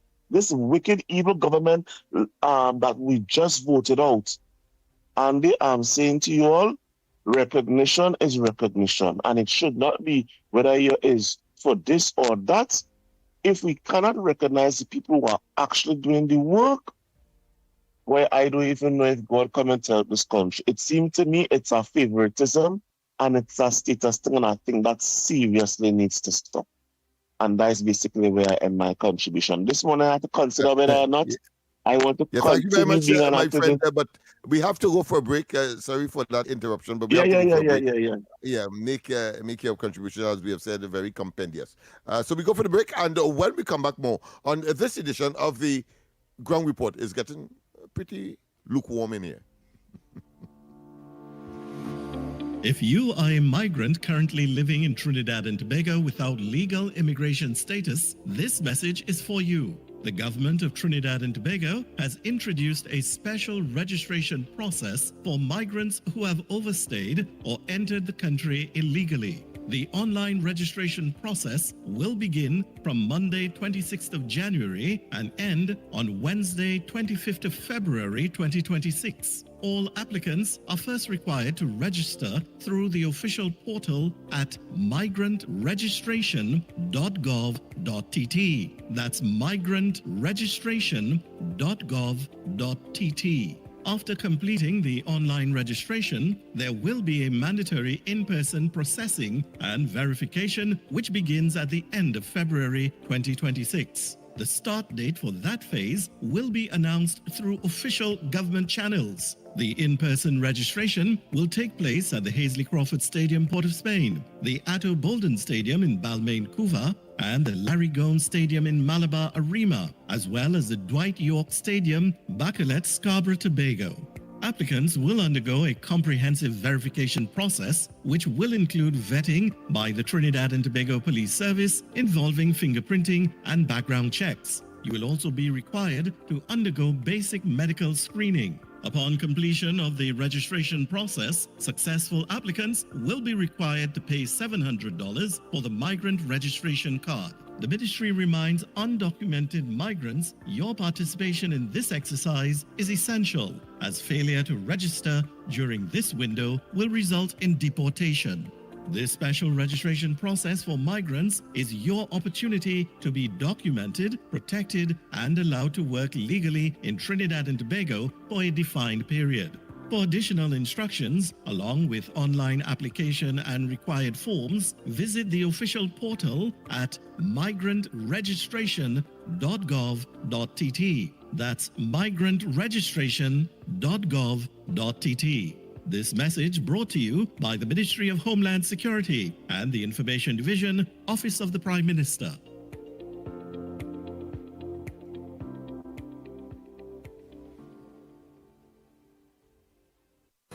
Your stories, your communities, your country. TTT News is everywhere, on the ground, across Trinidad and Tobago, and on every smart device. TTT News, nightly at 7. TTT News, committed, accurate, relevant. Every morning begins with a story. The headlines you need. The voices you trust. The conversations shaping our nation. Welcome to Trinidad and Tobago Today, where your day starts informed and inspired. News that matters to you. Conversations that spark new ideas. Stories that move Trinidad and Tobago forward.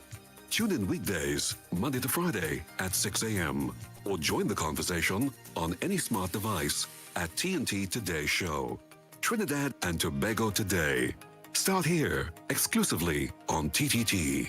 This Valentine's Day on Talk City 91.1, we're talking about real love. Not the fairy tales, not the perfect endings, but the love that comes after heartbreak. Join us for Second Chances, Love After Heartbreak. If you've loved and lost. If you've survived divorce. Or a long relationship. And somehow found love again. We want to hear your story because love doesn't always start perfectly, but sometimes the second time means even more. Call in, share your journey, inspire someone who still believes. Second Chances, Love After Heartbreak. Only on Talk City 91.1 FM. Real conversations, real life, real love. On Monday 9th to Friday 13th February, join us for Second Chances, Love After Heartbreak.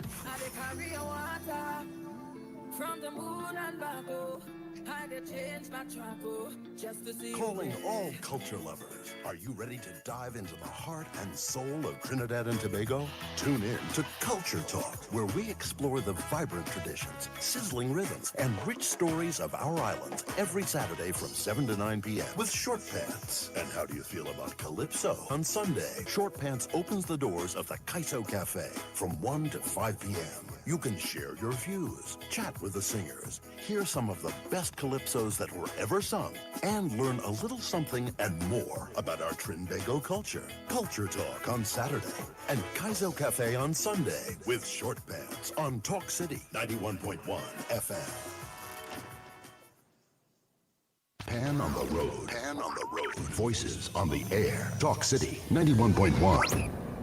This Valentine's Day on Talk City 91.1, we're talking about real love. Not the fairy tales, not the perfect endings, but the love that comes after heartbreak. Join us for Second Chances, Love After Heartbreak. If you've loved and lost. If you've survived divorce. Or a long relationship. And somehow found love again. We want to hear your story because love doesn't always start perfectly, but sometimes the second time means even more. Call in, share your journey, inspire someone who still believes. Second Chances, Love After Heartbreak. Only on Talk City 91.1 FM. Real conversations, real life, real love. On Monday 9th to Friday 13th February, join us for Second Chances, Love After Heartbreak.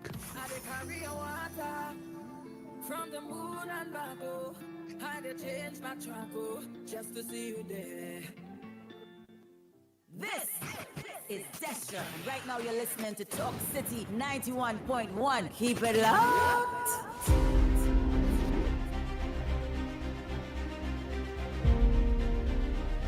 The Ground Report with Andy Williams and Lennox Smith.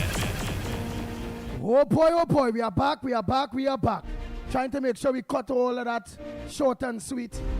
Remember, you seen we have a lot of commercials, ads, all those various things. So they just keep each other. So we cannot overemphasize that your presentations must be very, very tight. It was very concise. So that we can get all of the information in, as well as, of course, the deal with that which pays the bills. Just a slight correction from the earlier issue with respect to San Fernando. Their budget was 700,000, but they actually got 500,000. That's the shortfall of 200,000. Just to clarify. I don't want people from San Fernando to say that we are providing misinformation or we don't understand what the scenario is. So once again, the budget would have been $700,000, but they received from the National Carnival Commission $500,000, and they said that $200,000 put them in a position where they cannot provide any cash prizes, but it appears that they will invest in trophies and so on to symbolize appreciation of the presentations that normally would be exhibited during Carnival in San Fernando. Right, and it is what it is. At least in my book, they get something because, as I always say, I don't believe that taxpayers' money is supposed to go into no carnival, into no sponsors of this, sponsors of that, and thing. That is my belief. Sean Jogi on Facebook is saying, Andy, San Fernando Carnival scaled down enormously over the years. Masqueraders go support Spain, right? It has someone else here. Last year, Rick Lutchman say last year they got 700,000 K. This year they get 500,000 K. Right. Want to go to one other thing to clear something with that I saw there where they say Andy. Yes, Martin Lawrence is saying, Andy, if you're interested in P&M business, why don't you join P&M and drink Balijay juice? Mr. Martin Lawrence, Carnival down there in San Fernando, the committee there, I don't know if it's a P&M committee or a UNC committee, no partner. Just like how we have a Carnival committee in Saparia, I don't know, or Barapo, I don't know, or in Diego Martin, I don't know, or in Grandi. It all various places had a little committee. Shogunas. So we go say, the committee for Carnival in Shogunas and Barapo and them places is P&M? I don't know. So, Mr. Martin Lawrence, don't let my intellect go over your head and be dumb. Yeah, why again? The issue I'm raising have nothing to do with if a committee is a P&M, UNC, this, that. No. Taxpayers' money belongs to everyone. Okay, dumb Martin? It belongs to everyone. And my interest was on the grounds of making sure that whatever committee, wherever they are, Separia, Diego Martin, Barapo, Lavanti, wherever, that balance when it comes to taxpayers' money prevail. That is what it's about. And after several years in the doldrums, we highlighted, of course, the Rio Claro committee that has been revived this time around. But I cannot, of course, not focus on the fact that the very North Stand that is constructed or has been being constructed year after year. The understanding is that the Carnival Commission is now paying 50% of what it normally would have cost. Nice. The same structure. So my issue, Martin, Lawrence, is that I looking for value for money when it coming to taxpayers' money. Whether it's equity. Equity, but value for money. Because I really don't believe in it neither. Gain this money out, gain that money out. Let all of them organize and do things and make money. Do things, make money to carry out all the events. I don't believe in government funding these things. The money is better put to use somewhere else. Nice. So, Lawrence, you want to know is the pitbull view? That there is the view of the pitbull. We, the taxpayers' money, must not go into all those things and them there. But, unfortunately, my colleague Lennox Smith always tell me, Andy, it's culture, they may have to organize and still thing. And, okay. But value for money. You was getting 700,000. You get it this year. You get 5. Find a way for the 500,000 to work. Queen's Park Savannah and the stands, as Lennox Smith, my colleague, just say, was they cut the cost by 50%. And the North Stand still going to go up. And then whoever had to do the work and they find a way to make sure with funding cut by 50% to still get it done. So in my book, a smart for like me, you know what I could be saying? What? If they find a way with funding being cut by 50%, and then find a way and look everything plain off still, like nothing in wrong, that means that 50% that was cut there used to go in people's pocket. It was wasted money. That's how I this think. So Mr. Martin, shh. Yeah, I'm sure Mr. Martin would have got the gist and the logic of that presentation that you made and that argument that you would have made, because it is clear he too, being a rational person, would, will I have just to want to call and say something on. Go ahead. Go ahead, caller. Sorry about that. Go ahead. Good morning. A very good morning to the Talk City, the Ground Report. Good And morning they to are you. called this morning, right? Yes. About the same fellow who called just now. Something wrong with that guy. I didn't want to call just now. I didn't want to call. But Who's something wrong with that fellow who's be calling that KFC? he only could work a certain time. KFC. He needs something wrong with that fella. This is not the first time. Always want to call. That fella need to change his lifestyle. He's singing negative. He making us look bad. He need to wake up and change his lifestyle, or else his kids will end up just like him. He have to change. That is all I have to say. Okay then.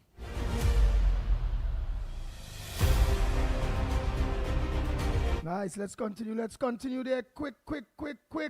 Oh boy. Go ahead, caller. Pleasant good morning to you. And I said all of that Trinidad and Tobago to show you all again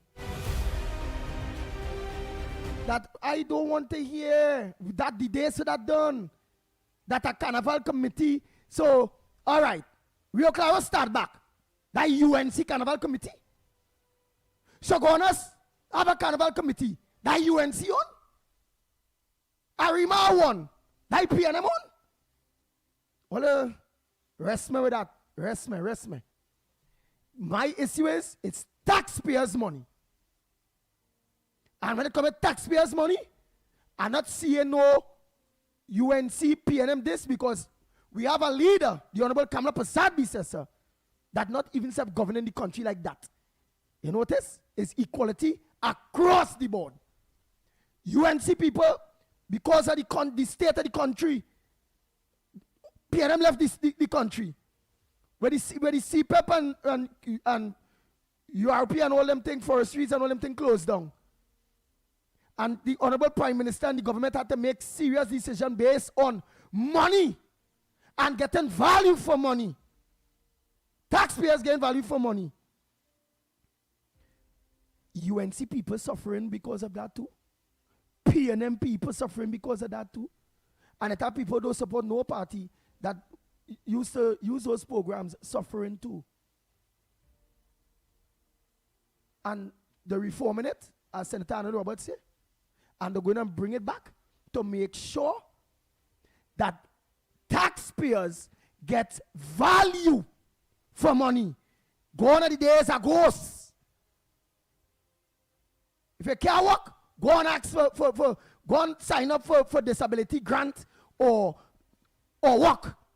No work, no pay. It is what it is. And that is the culture that the Kamala Prasad says, this present Prime Minister, trying to enforce, because she has no choice, because we are a lawless society. On us. Change have to start somewhere. And sometimes to change a lazy, tricky, corrupt country and people. Because it's not the country, the country is the people. Sometimes it's hard to move with that iron fist. That's like the demerit points. The moody demerit points. People wasn't losing their lives again. Bam, they realize accidents started to go up more. People started to do more madness on the road. People started. The woman had no choice. Hey, I ain't gonna bring back the demerit points, but I go double the fees. If you obey the law, you have no fine to pay. You break the law, you have a fine to pay. But everybody vex for the lawbreakers, partner. The whole country gone mad for the lawbreakers, feeling sorry. It's a little too harsh. It's not a harsh on somebody that's going to obey the law. How that fine, and not tax. How that fine hard on me if I know on the highway I don't supposed to drive over 100 mile per hour. But I'll go on and I drive over the 100. Get fine. And then I want to vex and say, it's poor people and without getting money, all I have to do is, for goddamn, just stay under 100. Don't drive the shoulder. When screen crack, well, try to stay off the road. It is what it is. My license expire. Where the hell I drive in? I have no insurance. What's going on with me? But Trinidad and Tobago, PNM supporters, and the biggest set of mouths I see talking about that demerit thing, about that fines and them, is non-drivers. People don't have a license and them, oh Lord, the government's so wicked. But the kinds of drive a bike. It is what it is. That's how the pit bull is. Then we go to the calls. It's plain talk, bad manners. I know. Hold the calls, Andy. We'll have to go for the final break before we go to the news. And then when we come back, more on this edition of the Ground Report. Carnival Stories. Carnival Stories. History in motion.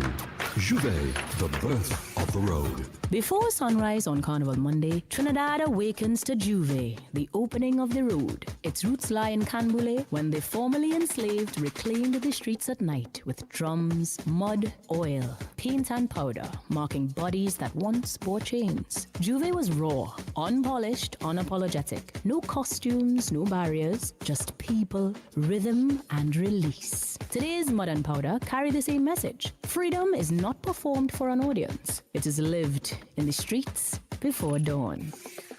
Carnival Stories. Carnival Stories. History in motion. Carnival Stories on Talk City 91.1 FM.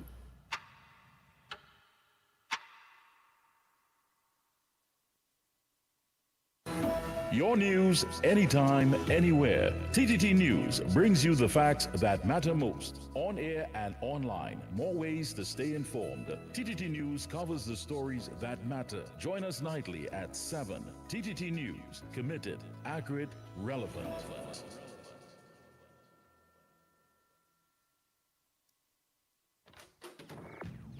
What is all this old noise? Wait, Mom streaming movies, Danny playing games, and Jenna blasting music all at the same time? Yeah, remember we upgraded to Digicel plus 500 megabits per second plan. $500 to upload just as fast as download. So everybody could do their thing, same time, no lag. Well, I'm not fighting for Wi-Fi again. Pull up HBO for me there. Switch to Digicel Plus. Fast, reliable, 100% fiber home internet. Perfect for families with plenty devices, streaming, gaming, working, and more. Visit DigicelTT.com or any Digicel store today. Digicel Plus, better connected.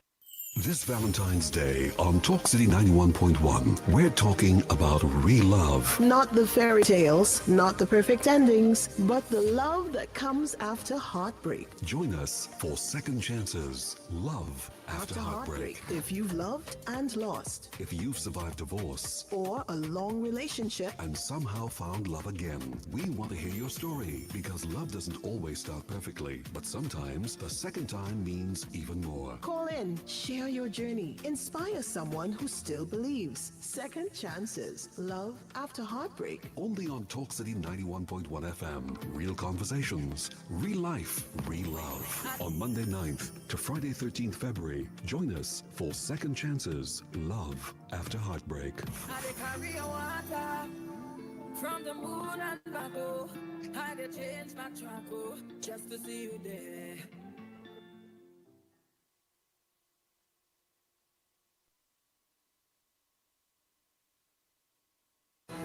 Your news, anytime, anywhere. TTT News brings you the facts that matter most. On air and online. More ways to stay informed. TTT News covers the stories that matter. Join us nightly at 7. TTT News. Committed, accurate, relevant.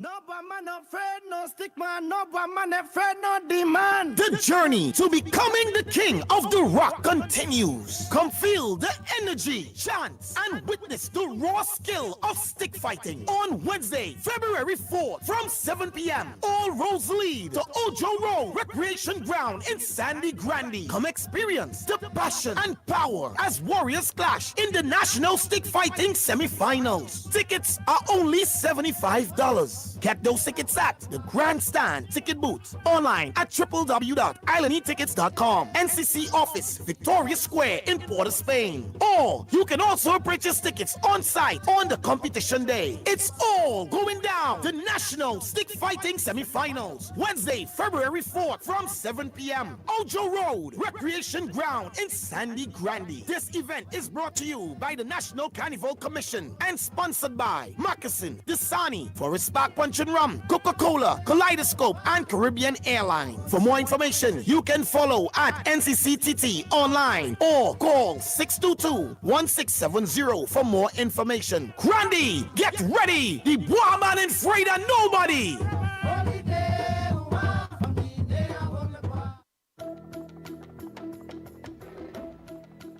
Good morning. This is your TTT News update at 8. I'm Carrie Roberts. Making the news at this time. The law allows police to detain citizens for a maximum of 48 hours without breaching constitutional rights. According to attorney at law Omlala, any extension beyond that time requires judicial approval under special circumstances. Detain you either under warrant or suspicion of a crime. They cannot just detain you for the purposes of interviewing you or that they suspect that you can assist in questioning. That's a misconception. And people have to also understand that when you are arrested or detained or police take you in their custody and you cannot leave, you have a right not only to remain silent, but for legal representation. Mr. Lala says that people need to understand what their rights are in terms of arrest, detention, and custody. However, he makes the point that one should not be confrontational to the police, for instance, where people attempt to videotape an incident. People have to be aware that in spite of Justice Sipasad's ruling and in spite of the fact that there's no prohibition from videotaping, you're still going to encounter police officers who will tell you, put away your phone, you can't, I will charge you, and take an abusive approach towards you. And it's important not to be confrontational with the police, especially if they are being confrontational, because my whole career I've seen police officers in situations sometimes deciding, well, okay, you don't want to do this, I'm going to charge you for obstructing justice. He says despite international acceptance of cell phone footage, to determine and identify wrongdoing, in some instances you have to be careful because it may come down to one person's word against 5 police officers. The long and short of the matter, he says, is to become familiar with your rights to avoid a bad run-in with the law. In other news, this year marks a major milestone for one of Trinidad and Tobago's longest-running cultural competitions. The Junior Calypso Monarch Finals celebrate 50 years of nurturing young talent, with a new generation now preparing to take the stage. This show is going to be on something. Monday. It's going to be excellent. Yeah. Because not only do we have some of the best performers, the young performers in the country, 50 years, they are going to give you standards. You're going to get standard of performance that does say 50 years we've been doing this. From its beginnings in 1976, the competition has helped shape many of the country's most recognized calypso artists, with organizers saying the focus has always been on discipline, confidence, and performance craft. But the Junior Calypso Committee does work really hard, with a lot of love and a lot of care to really prepare these children for the stage and to give their best.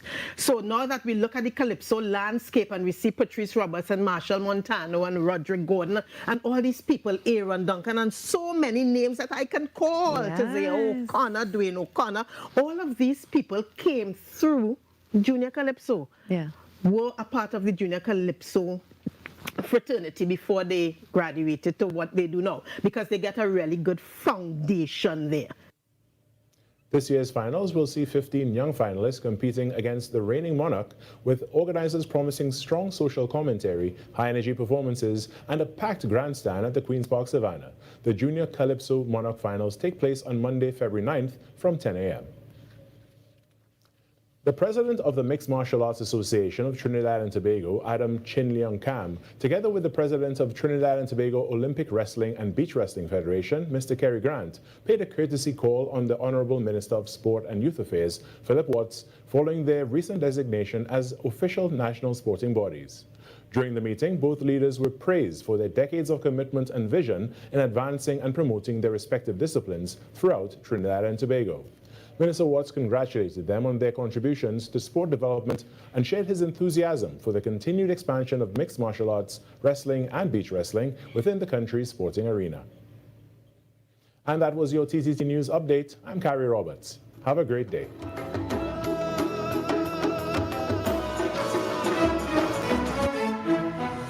That was TTT News on Talk City 91.1 FM. Talk City 91.1 FM. Talk. This is about creating opportunity through responsible management and citizen participation in national wealth. We are targeting US $3 billion in new investment within the next few years in energy, in construction, in tourism, and the digital economy. Music. It's reconstruction time in Trinidad, so put your shoulder to the wheel, and lad, move on, don't stop till you reach the top. You put a hand and I put a hand and we will sing. For big and for small in no time at all, prosperity. There's no other way to do it. Show your patriotic spirit, unity somehow. If Trinidad ever needed you, it's now. Culture. The budget has goodies and some not so goodies, but that is because fairness requires that everyone plays their part. Engaging conversations, latest news, our music. This is Talk City 91.1 FM. These are not just stories. They are the echoes of who we are, passed down in voices, in silence, and in memory. From the heart of the Caribbean, where history, mystery, and magic meet, this is Echoes of Our Folklore. Echoes of Our Folklore. Your weekly journey into the legends, stories, and whispers of our islands. Brought to you by Talk City 91.1 FM. In the folklore of the Caribbean, there are spirits whispered about when the sun begins to set. They are called duendes. They are said to be the souls of children who died before they were baptized, doomed to wander the earth forever. They are often seen near forests and along the edges of rivers, but there is something strange about them. They have no faces, and their feet are turned backwards. It is believed that duendes may approach children who are alone, gently calling, leading them deeper into the bush until they are lost. At night, some say they come close to people's homes, crying, whimpering, as if searching for company. And so the elders warn us, never call your child's name in open places when the light is fading. The duendes will take the name and use it to call them away. In our stories and in our silence, we keep the old warnings alive, because when dusk falls, not every voice in the forest belongs to the living. Another tale from our islands, reminding us that the past, the spirits, and the stories of our ancestors are never far away. You've been listening to Echoes of Our Folklore. Echoes of Our Folklore. Only on Talk City 91.1 FM.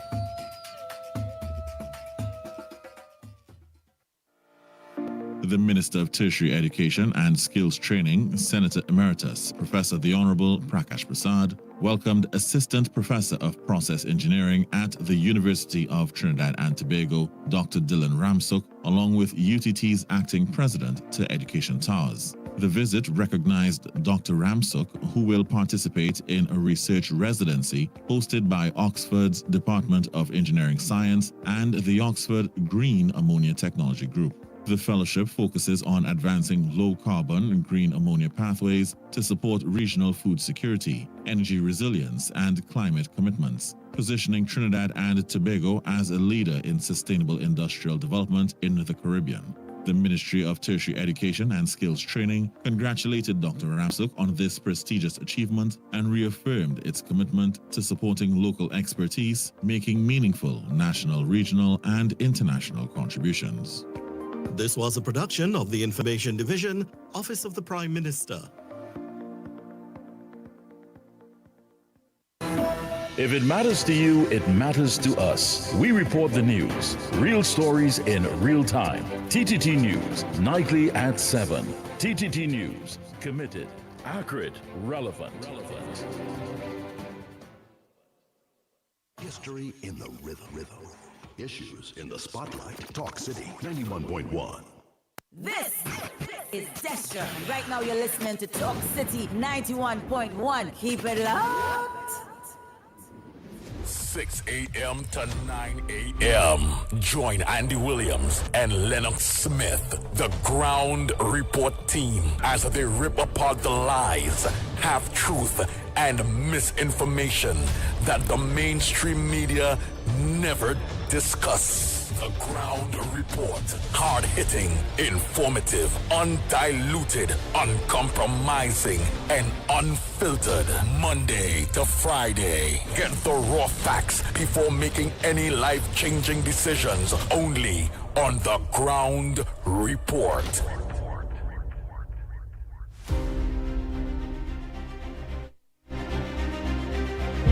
Oh boy, oh boy, oh boy, oh boy. We are back. Time check. Now let's see the timing we have.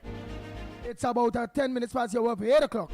And you're listening and viewing the Ground Report on Talk City 91.1 FM. So you all have to make your all contributions short and sweet. So let me organize and go to the lines. Say, just clear up some of the lines. Yes, and then immediately. And then take some of those voice notes and them. Yes. Oh boy.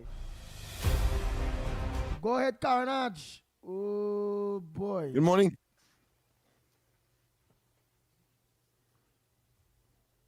Good morning. Go Carnage. All right. We getting him here. Valuable time, you know. Yeah. Premium time. Oh boy. Well, go ahead. Go ahead, Carnage. Andy, pleasant good morning again. Pleasant good morning to you, brother Lennox. Pleasant good morning to you again, my brother Trinidad and Tobago. Let me see you, Lennox. Well, Andy, my opinion this morning, and I voicing my opinion based on that same situation with the killing with that young boy Joshua. You hear me loud and clear, Andy? Yeah, loud and clear. Yeah, loud and clear, all of us.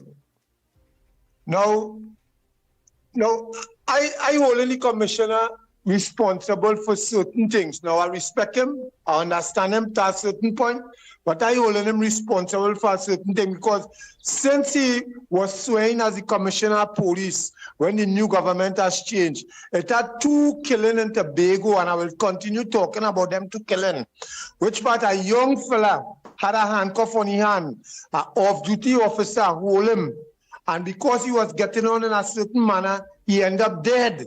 He had a handcuff on his hand. So that means the officer could have controlled him. He could have put away his gun and still control him. But he keeping his gun in his hand, and the little youth man ended up dead. The next thing, the old man who went and walked and ended up in an officer house, ended up in an officer gallery, and he was shot. That officer today is still on the job. Right?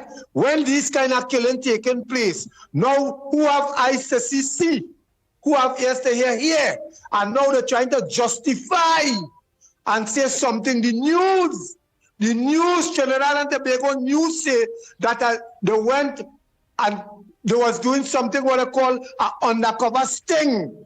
And the young man in the car make out an undercover officer, and he fled the scene. How could that situation cause a man to die, Andy? And people looking for justice, they want justice, and nothing is coming out. They're still trying to justify it. But what we know, what we understanding now, the police won't come out and say we're wrong.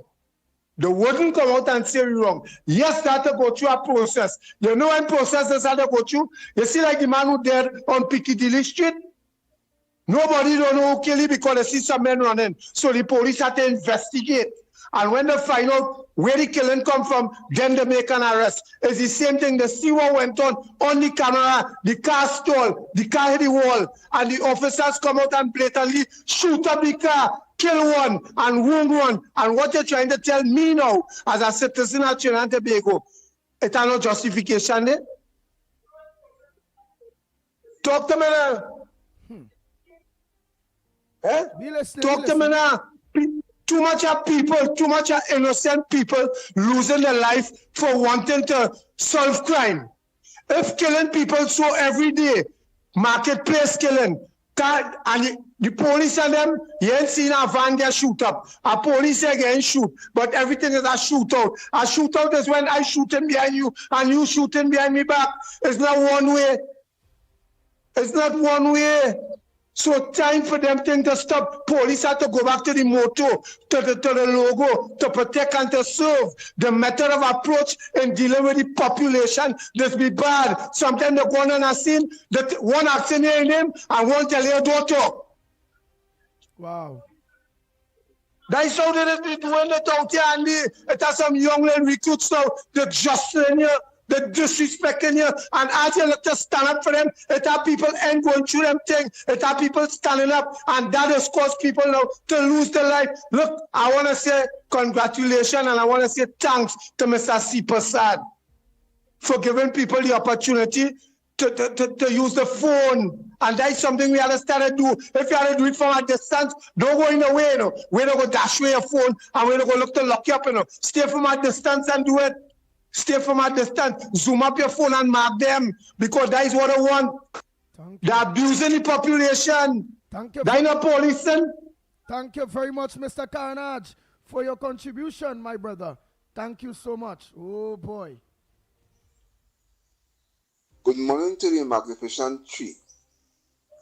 Mr. Smith, you see what you're talking about, that $200,000 shot in San Fernando for the carnival. These people, you can't trust these people, you know, because these people on have been detained. They might be having the enough money, and they have to make the UNC look bad somewhere along the line, you know, because they right now on an election campaign. You have to understand what's going on, and they will say that money not enough when the money could be enough, you know, right?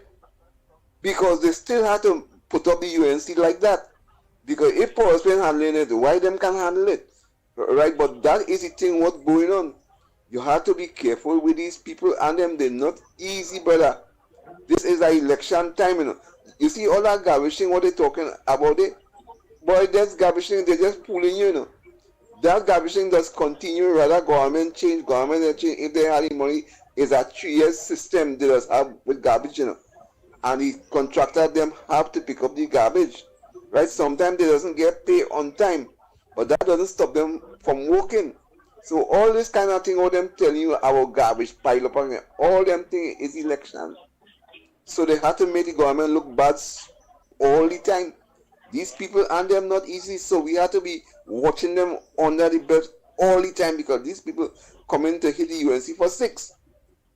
Go ahead, next caller. Pleasant good morning to you. Where are you calling from? And what's your contribution on the ground report this morning? Morning, Andy. Morning, Lennox.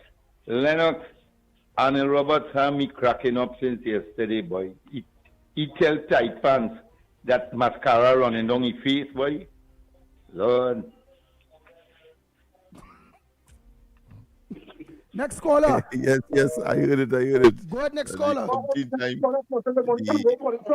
We objected. Andy, Lennox, good morning. I'm calling from McQueen. Go ahead, Mr. I want to McQueen. highlight a situation. That come under MP Van Dan Amuhit in the Ministry of Social Development. That Shagona's office they have there.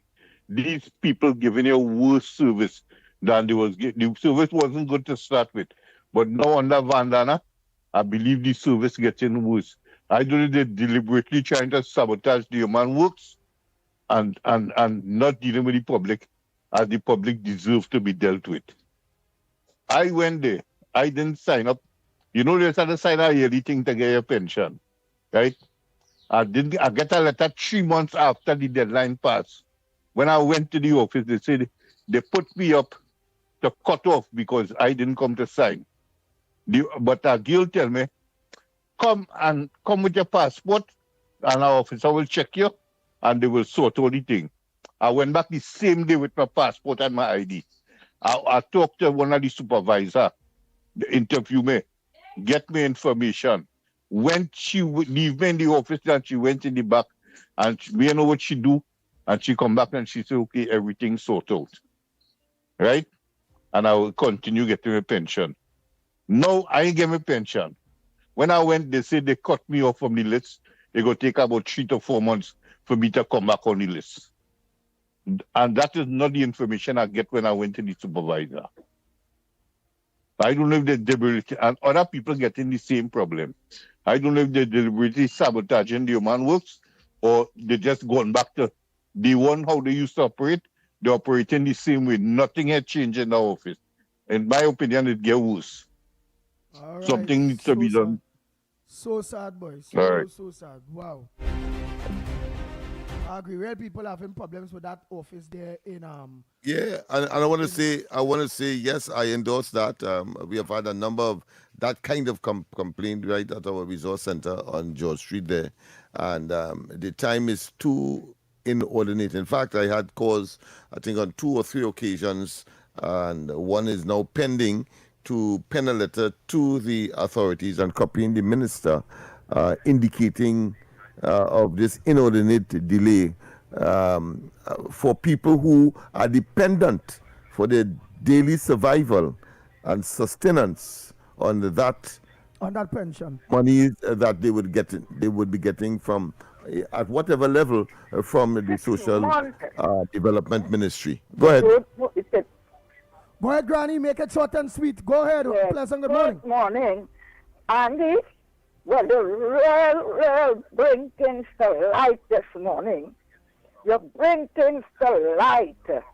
All in the darkness, there will be in the light. You have to know life. You hear? Now, I want to say this. This man going to every station to bring down the UNC, talking about work. People from Beach working for the state. Except doctors from Samoa traveling to reach Grandy in time in hospital. This man will tell me he can't patch nuts and sell. He can't sugar cake. Them in the capital of Trinidad, buy something and sell. All you want fast money. Or right there at any age, you could study. Do some little thing and go back and study. And then the composite school for the TNM in Billy. And then the science complex in Normandy. Do something, man. You're bringing down the UNC every station. And when you go to another station, you're saying, if they talk the truth, the UNC go bad. Like, I just listen to every station. Stop that. And the station, and then have to stop this begging thing. If you can't mind your children, put them in the orphanage. Nobody wants to hear you. One work, look, extra food opening right here by Twin City. You take a bus, you come right there. Thank you. Thank you so much. Snipes, go ahead with your voice notes now. Because we want to get those voice notes off our hands, please. I have about 4 on this side that I will play. We call cut it only because it's kind of long. Go ahead, Snipes. So much. I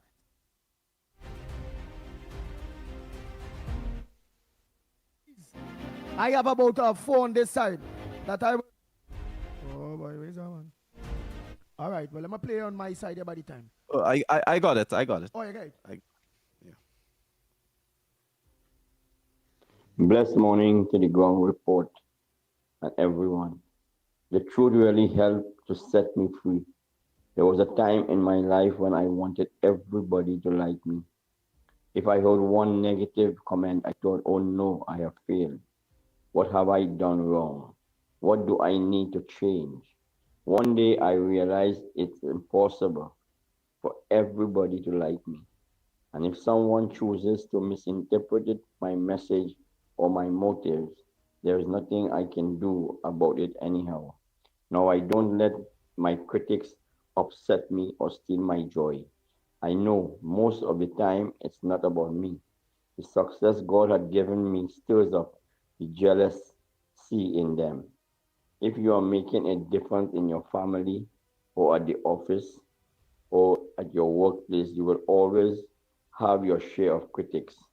Don't allow them to stress you out. Simply recognize that the higher you go, the more visible a target you will be, and the more critics will want to take you down. Hi, everyone. This is Elon Musk, and you're locked onto the Ground Report on Talk City 91.1 FM with host Andy Williams, Lennox Smith, and Director Snipes. Let's all share the live friends, and have a great day. Andy, Lennox, good morning. Something is really wrong with KFC. You begging since Kamala and they came into power. He begging for work. You mean to tell me they tell you to come out and you didn't? And the same day, then you want to tell him how you want to work? Something is really wrong with our people in Trinidad and Tobago. And I only want to blame the Prime Minister and her ministers. Or let's get real. Come on. I want everybody to listen to this. Good morning, Mikey, Lennox, and Andy. Andy, I also want to find out something, and I don't want to be educated on something. Maybe Lennox could weigh on this, I read something, but I ain't to have no clarity on what it is really about. Is it the same in the papers that Trinidad and Tobago, well, more or less Trinidad, and Tobago will be a hub for the oil industry, where anybody want to do oil with Venezuela, I think they're going to be coming to Trinidad because that will where everything will be set up, like a base.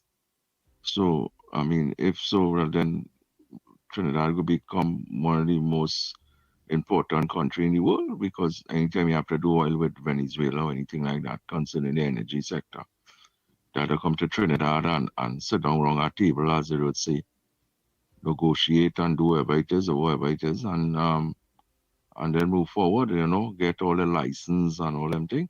Is that what I'm trying to understand what is really going on what I read? So yeah, I know if Lennox could just, give you some more insight on that if it's something that or go into depth with it. All right. Hey, good morning to you, Lennox, Mikey, Nigel, and to everybody out there. It's a rainy morning. Be safe on those roads. Andy, my two front burner issues. What is Gatsby Dolly problem with Wayne Sturge jockey shorts? Here now, for a former Minister of Education, right? She let the bucket down. That is all she could have talked about the Superman jockey shorts. Something is wrong with that lady, Something is definitely wrong with her. No wonder we have the school children and they're behaving like that. And another issue is, I heard the Minister of Works Transport, Eli Zakur, talking in the Parliament about bringing fixing this thing with people making videos and driving and whatever. That is going to be, now they know it is wrong, Andy? They know it is wrong because we've seen them doing it. But you see, as usual, you always have to have a big stick over their heads, right? And to bring a bill to pass to fix that, right? You're going to hear that now. You're going to hear that just now. Hey, good morning again to you, Lennox, Mikey, Nigel, and to everybody out there.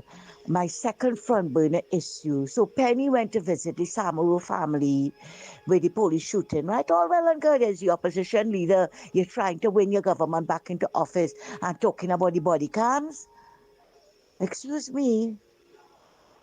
Miss Deaf, Dumb and Blind, now talking about body cams? How long that going on under Fitzgerald Hines, Marvin Gonzalez, Stuart Young, and how many other ministers of national security that they had? You are coming out to talk about that? You're so concerned now? How many police shootings we had for the last 10 years? The 9 years and 7 months under the PNM. And let me ask you a question. Did you go and visit the family of the 4 divers who were left in a pipe to die? Did you go and visit the families of the 22 babies that died in NICU through carelessness? Did you go and visit the parents of the child that was dragged out of the car in Laventille and killed? What about the one that got killed in Edinburgh Park in Chagonas? And Fitzgerald Hans called it collateral damage. I tell you, the sanctimonious hypocrisy and situational ethics, or you're not wearing it well. Thanks, Andy.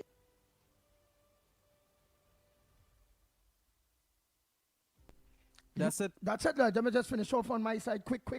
Pleasant morning to the Ground Report. Welcome, Andy Pitbull of Radio. Welcome back, Lennox Smith and Mighty Co, wherever you are. I want to mention something here, right? Marsha Walker and that yam face, dashing face man in the long by the warehouse talking a set of nonsense. He and all saying how all the Indian racial. There was a program on Facebook and saying them Indian and racial. I don't know what you have against Indian. Let me tell you something. The fear all who kneel down in front there. When Rowley closed down Petrotrain, all they went and protest. All they went down there and kneel down and protest about the Petrotrain and how much thousands of people went home. When the divers dead and the pipeline, did all they went down where the offshore refinery was, that illegal refinery they put there. They shut down a good refinery to bring a racket one. It's alleged. All they went and protest about the divers who dead and the family get no money. How they perished inside the pipe, all they went on there and do that. When the children get killed in Heights of Paripo, all they went on there and protest.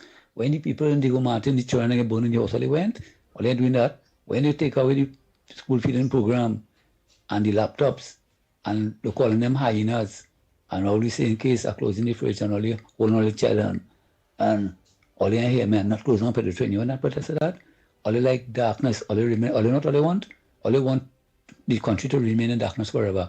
Because in the inception of PNM, this country never see the way.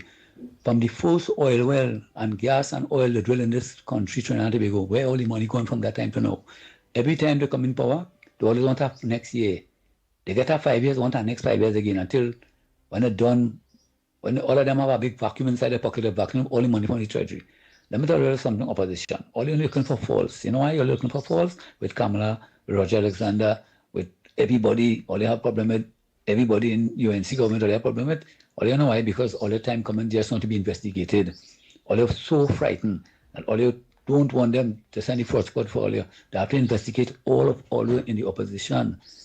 The money that passed through all your hand, what all you do with it? The same way they worry people to zoom up on the police for the shooting and whatnot. Why when they start killing and the fellas and them killing the other set of people on them? Why they don't take pity and zoom up on them and show up their face and them? Why they don't do that? Yeah, Andy, good morning. Watch now. You see KFC? And you know that is exactly what we just be talking about when we say that we people is the problem. We own black people is the problem. You telling me, right? They're trying to get our work for you, right? But you want to lay down the terms and conditions to the employer. Let me tell KFC something. It are people who live in Sandy Grande and working in Port of Spain. It are people who live in Sandy Grande and working down south, working down Chagonas, and every morning they have to get up and be the road to go and get something, right? But you on the thing, or you on the socials complain all the time, you ain't getting nothing, and you're hungry. Well, you really ain't hungry in truth. Because if you was really hungry, you will get up and get, right? And that is why the Venezuelans and the Guyanas and the Jamaicans, everybody else come in Trinidad and could find something to do. But no, you want to sit down on your phone, and when you see somebody actually giving you something, you want to tell them how it is you want to work. Madness.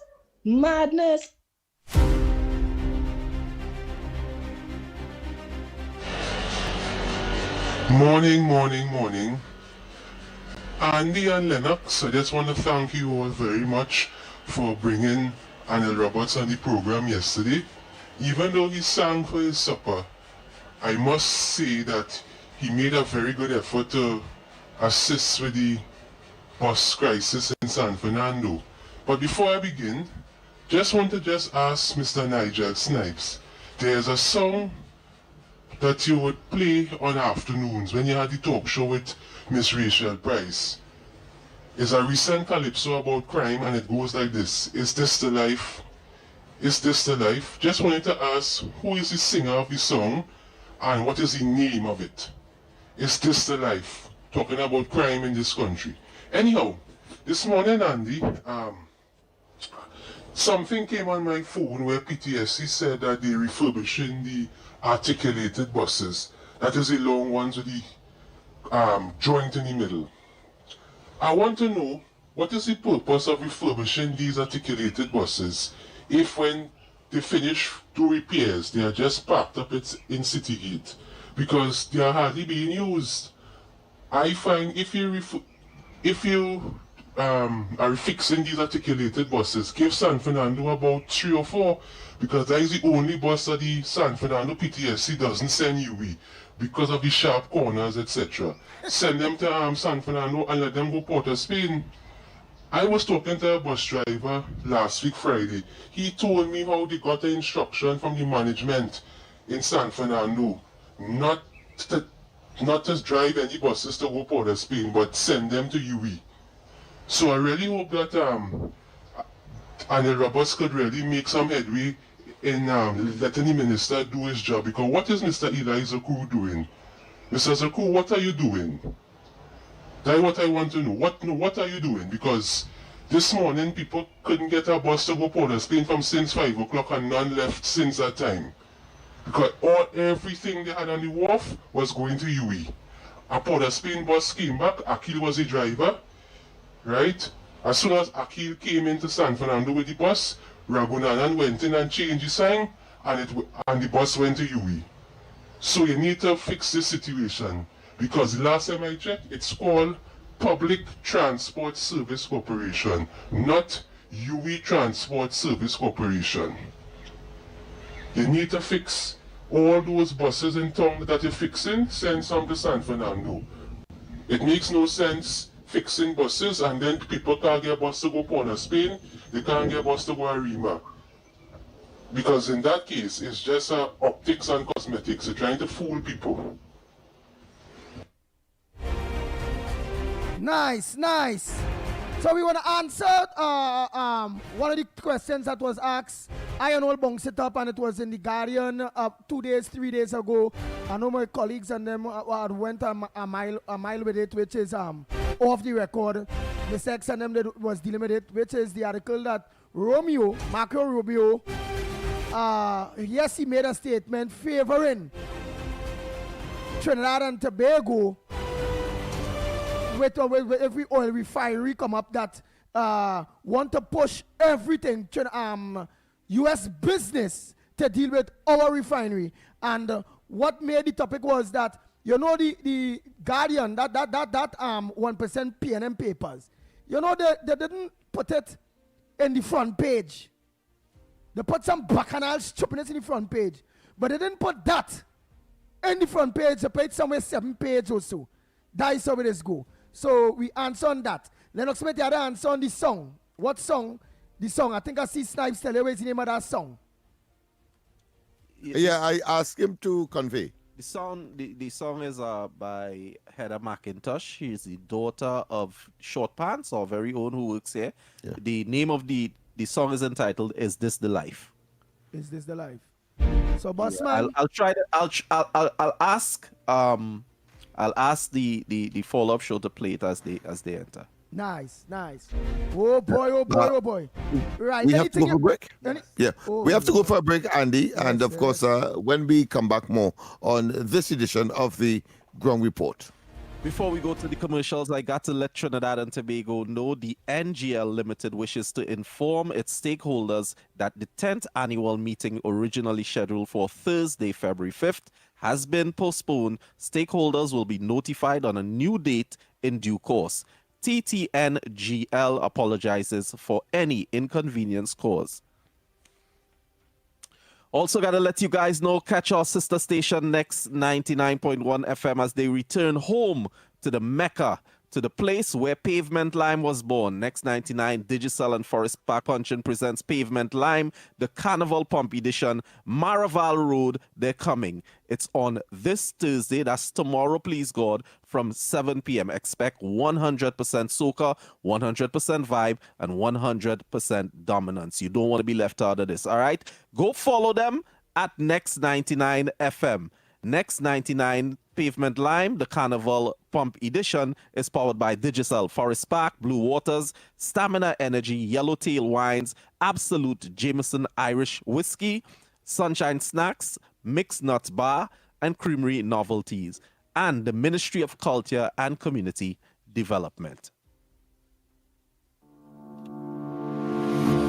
If you are a migrant currently living in Trinidad and Tobago without legal immigration status, this message is for you. The government of Trinidad and Tobago has introduced a special registration process for migrants who have overstayed or entered the country illegally. The online registration process will begin from Monday 26th of January and end on Wednesday 25th of February 2026. All applicants are first required to register through the official portal at migrantregistration.gov.tt. That's migrantregistration.gov.tt.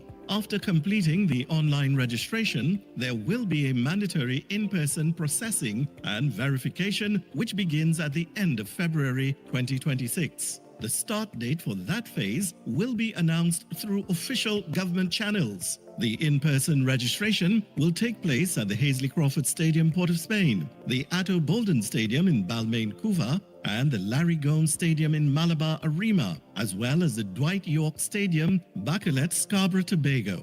Applicants will undergo a comprehensive verification process, which will include vetting by the Trinidad and Tobago Police Service involving fingerprinting and background checks. You will also be required to undergo basic medical screening. Upon completion of the registration process, successful applicants will be required to pay $700 for the migrant registration card. The ministry reminds undocumented migrants your participation in this exercise is essential, as failure to register during this window will result in deportation. This special registration process for migrants is your opportunity to be documented, protected, and allowed to work legally in Trinidad and Tobago for a defined period. For additional instructions, along with online application and required forms, visit the official portal at migrantregistration.gov.tt. That's migrantregistration.gov.tt. This message brought to you by the Ministry of Homeland Security and the Information Division, Office of the Prime Minister.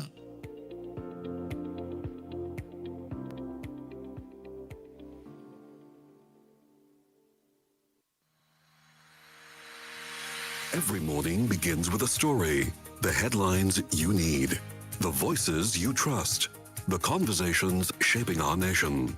Welcome to Trinidad and Tobago Today, where your day starts informed and inspired. News that matters to you, conversations that spark new ideas, stories that move Trinidad and Tobago forward. Tune in weekdays, Monday to Friday at 6 a.m. or join the conversation on any smart device at TNT Today Show. Trinidad and Tobago Today. Start here, exclusively on TTT. This Valentine's season, Talk City 91.1 FM celebrates second chances at love. Were you divorced, heartbroken, widowed, and thought love was over until it found you again? Share your story on air in just 1 or 2 minutes. Tell us how you healed, how long it took, and how love returned. Respectfully, honestly, and from the heart. Daily winners will be selected with a grand prize winner announced on Friday, February 13th. Second chances. Love after heartbreak. Only on Talk City 91.1. I dey carry your water from the moon and back, oh. I dey change my track, oh, just to see you there. Where is the fire? Carnival stories. History in motion. Jab jab, fire, chains, and defiance. Blackened skin, horned masks, chains and whips. The jab jab is not meant to be comfortable. Rooted in Emancipation era celebrations, jab jab portrays both the devil of folklore and the image once forced onto Africans by their oppressors. The meaning, however, was reclaimed. What was used to frighten became a symbol of power. What was meant to shame became identity. When the jab jab cracks his whip, he is not threatening the crowd. He is announcing freedom. Carnival Stories. Mass with meaning. Carnival Stories on Talk City 91.1 FM.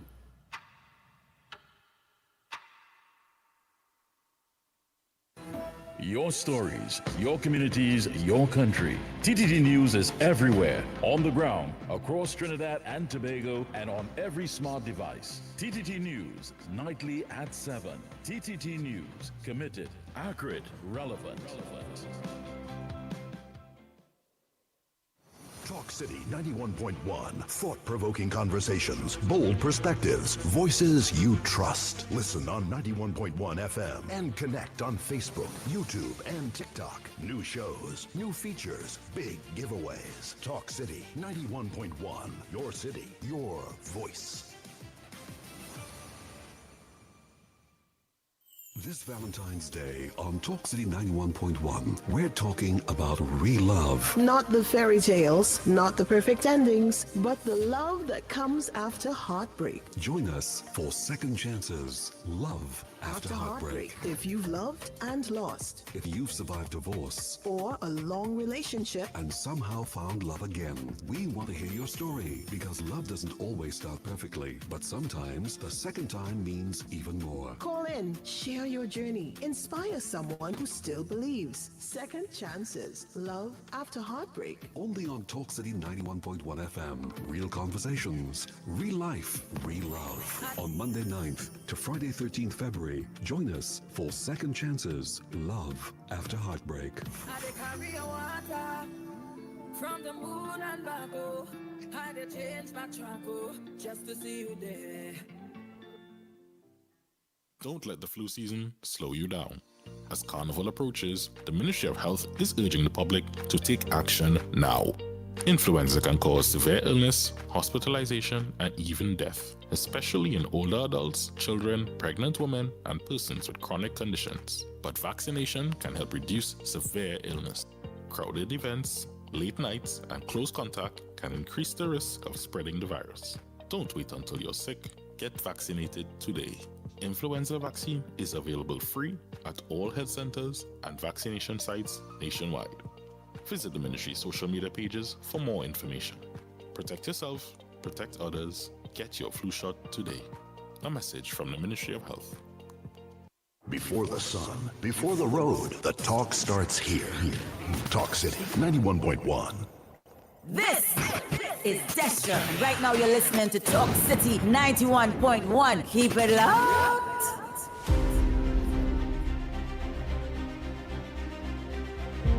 The Ground Report with Andy Williams and Lennox Smith.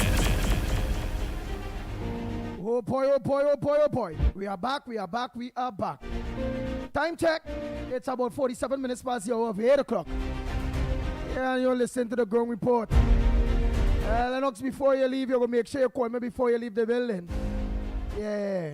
Me and you and Stan. We had to talk about... and of course, I thought we should touch on this issue issued by your favorite judge. Yeah, the favorite judge. Frank C. Prasad, when he called for public to film the police in their activities, and they could do nothing about it. Of course, lawyers are saying that you have to be more practical if it is that police on duty says to use something that you should obey, inclusive, of course, putting away your camera. Well, no, police cannot tell you to put away your camera. They can't tell you to put away your camera. There are legal practitioners that are saying do not engage in any confrontation. But that is cowardice. Stay at distance, zoom in your camera, and tape it. Right. Don't let none of them criminal lawyers and them boy, plenty of them lawyers and them have is some of the reasons for the crime it have out here. Some of them is crime. Yeah, So trying to be passive when in fact you should be aggressive and insist because I mean that is about your fundamental rights and the fact that could be the objective evident mechanism to make certain that when you go to the courts or wherever that it is presented in such a way that the objective thinker, the judicial officer could see what really transpired. So that came as a consequence of a judgment that he gave with respect to a member of the army, where he was charged for dangerous driving and for insulting a police officer. But it was in circumstances where the police officer was the aggressor, and all he attempted to do was to film. But he took away the man's phone and then tell him come for it in the police station. And when he went for it in the police station, he was charged with these offenses. Well, the judge said that it is improbable, it is impossible that could have happened, and and thus he made his, of course, very strident, let's say, admonition to the public to film police officers in the course of their duties, and they could do nothing about it. And that is my interpretation in terms of that. But I always knew that. I remember myself. But Gary Griffith, former commissioner of police, mentioned to the people of Trinidad and Tobago that tape the police. Gary Griffith mentioned tape the police. Yeah. When they're doing what, don't obstruct them. Don't obstruct them from doing the work. Law. Yeah. Yeah, change the law. He said don't and then say, of course, one of the things they would normally say is that obstruction. You're obstructing the police. Nah, stay fast. And I was arrested Carnival morning watching the police trying to intimidate a young man trying to sell some items on the greens in East Port of Spain there. And I thought I should make an intervention. So I playing a film in them. They just snatched me and cried me down. It was trying to resist. But eventually when they realized it was the locksmith, everybody started making all kind of efforts to get me out of there. So I did enjoy some of the carnival on that Tuesday morning. But my morning was dampened by attempting to save a young man. That's what it was all about. Yeah? So you pull out your camera, you're saying? You pull out your phone, get your camera to tape it. And I'm playing, recording the whole scene. And the inspector gave vexed. And she said, and about 4 of them snatched me. I never see me, and I tried to walk fast, but they're walking faster. So they almost dragged me to the Besson Street police station. yeah.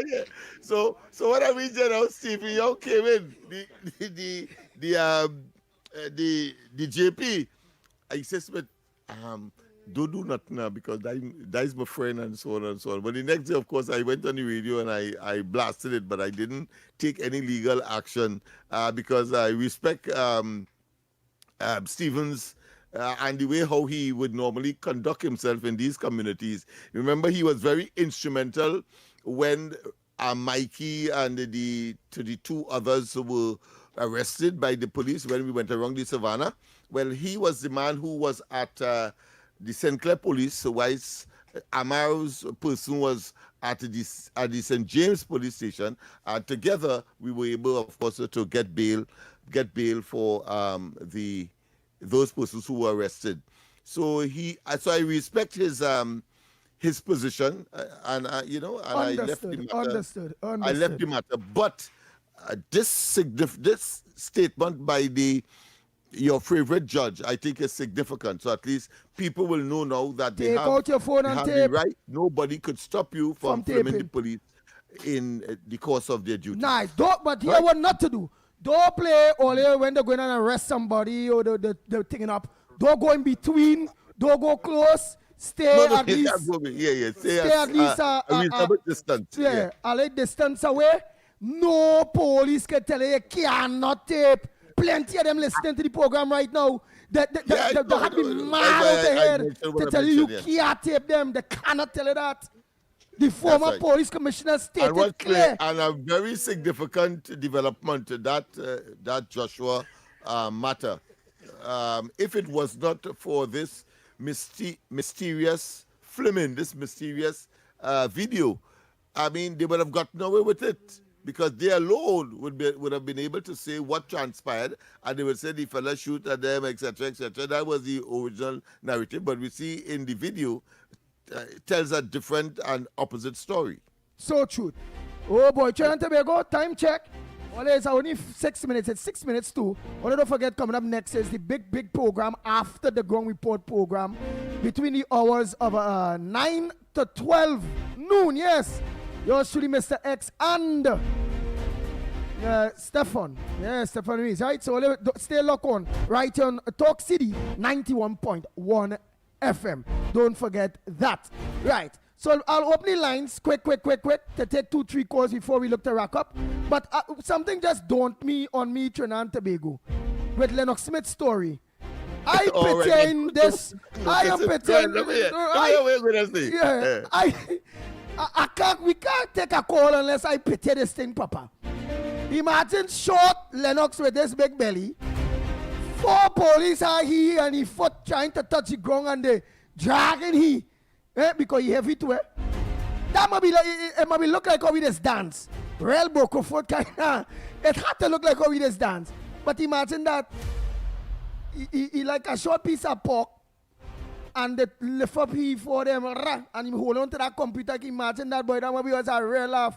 And he hold on to that laptop and he put me down and he just running there. Well, they're dragging him. They might be, I don't know, boy. It just looks funny. It just all the lines open. The lines open.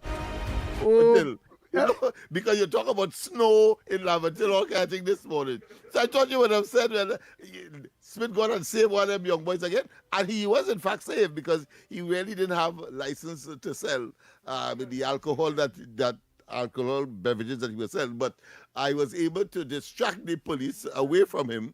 And I got into difficulty instead. I thought you would have focused there. Oh gosh, forget me now, man, and the broken for dance and all. Only because you can't dance, you're always tackling me and my performances. But that's all right. We have any more calls that we could take before the morning. This big coming up program. Yes. Pleasant good morning. Yeah, morning, Mr. Lennox. Yes, good morning. Mr. Andy, good morning. Yes. I just calling to make a suggestion. Since UNC win, I see KFC been begging everybody. Everybody should throw up and buy 20 pounds of nuts for him, a big bottle of oil, a pot, some small bags. I want to set him up in a little business, right? If I was in Trinidad, I'd come and give him some money and set him up in a little business, some small bags for the nuts and a pot, oil, and I'll show you at children home. They will bag the nuts for him and give him 2 brown paper bags, like where this fella used to do down in the Oval, and let him go to the bus terminal in Port of Spain, which is the closest port. If he sell 100 bag of nuts at $5 a day, like $500, people will help him buy a bottle of oil when he month up. They will help him buy some nuts. So he don't have to put money out the pocket. I know he's not a healthy fella, but he could start some way, and he could show the whole country how a man in his condition start a little business. And is this what we need to project on some of the people and get them away from the Down syndromes or the health syndromes, they call it? So true, so true. My friend, your recommendation is valid. That is an option that is being pursued as we speak. But I want to also tell you that nothing is preventing you from sending some money for him, whatever part of the world you are. Let me take this call quick. Last caller. Go ahead, caller. Morning, gentlemen. Barack Paul here. Gentlemen, let me tell you something. Anyway, before I reach there, that issue with Lennox sound like you're trying to push a full barrel of water up a hill with a box cat. But anyway. on a rough road. On a rough road. And you have on a old crepe sole and it's gravel and you're only slipping. Yeah. But anyway. Because the tire's smooth. Go ahead. The tire's smooth. Let me tell you a little something. Seriousness. Nothing can go right if you see your foundation start wrong. And what going on in Trinidad and Tobago, we foundation started wrong with PNM. You see, the day we became independent and PNM take over, that is when things started to go wrong. And it continued going wrong. And when you see situations like the situation with Akil Chambers that took place in this country, and that was covered up, nothing else in Trinidad and Tobago could ever go right where crime is concerned. And you see all these protests were taking place here. Now I condoning any kind of wrongdoing where police kill innocent people or anything like that. But you see any protest where crime is concerned, the first respect they should start off with should be asking for justice for Akil Chambers and then continue the protest. Thank you so much. Always 1 minute, maybe about 30 seconds, 3 hours. That is what it say. Oh God, Santa Cruz, short and sweet. 30 seconds. Andy, good morning again to you and to everybody out here. Andy, every month I used to make that call all up the last year. The month after your birthday, you go to social welfare and renew your life certificate. So people who celebrated their birthday in January should be in the social welfare office. 91.1 FM.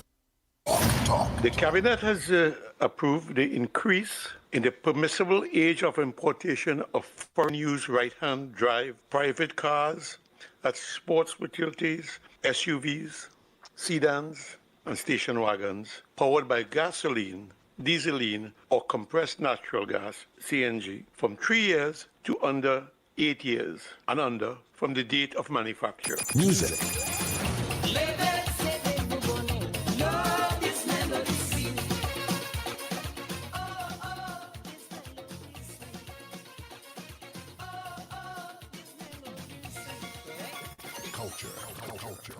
As Prime Minister Kamla Persad-Bissessar has announced recently with our revitalization master plan, we are open for business. And a key area, a key focus of that master plan is, of course, the energy sector and the energy hub.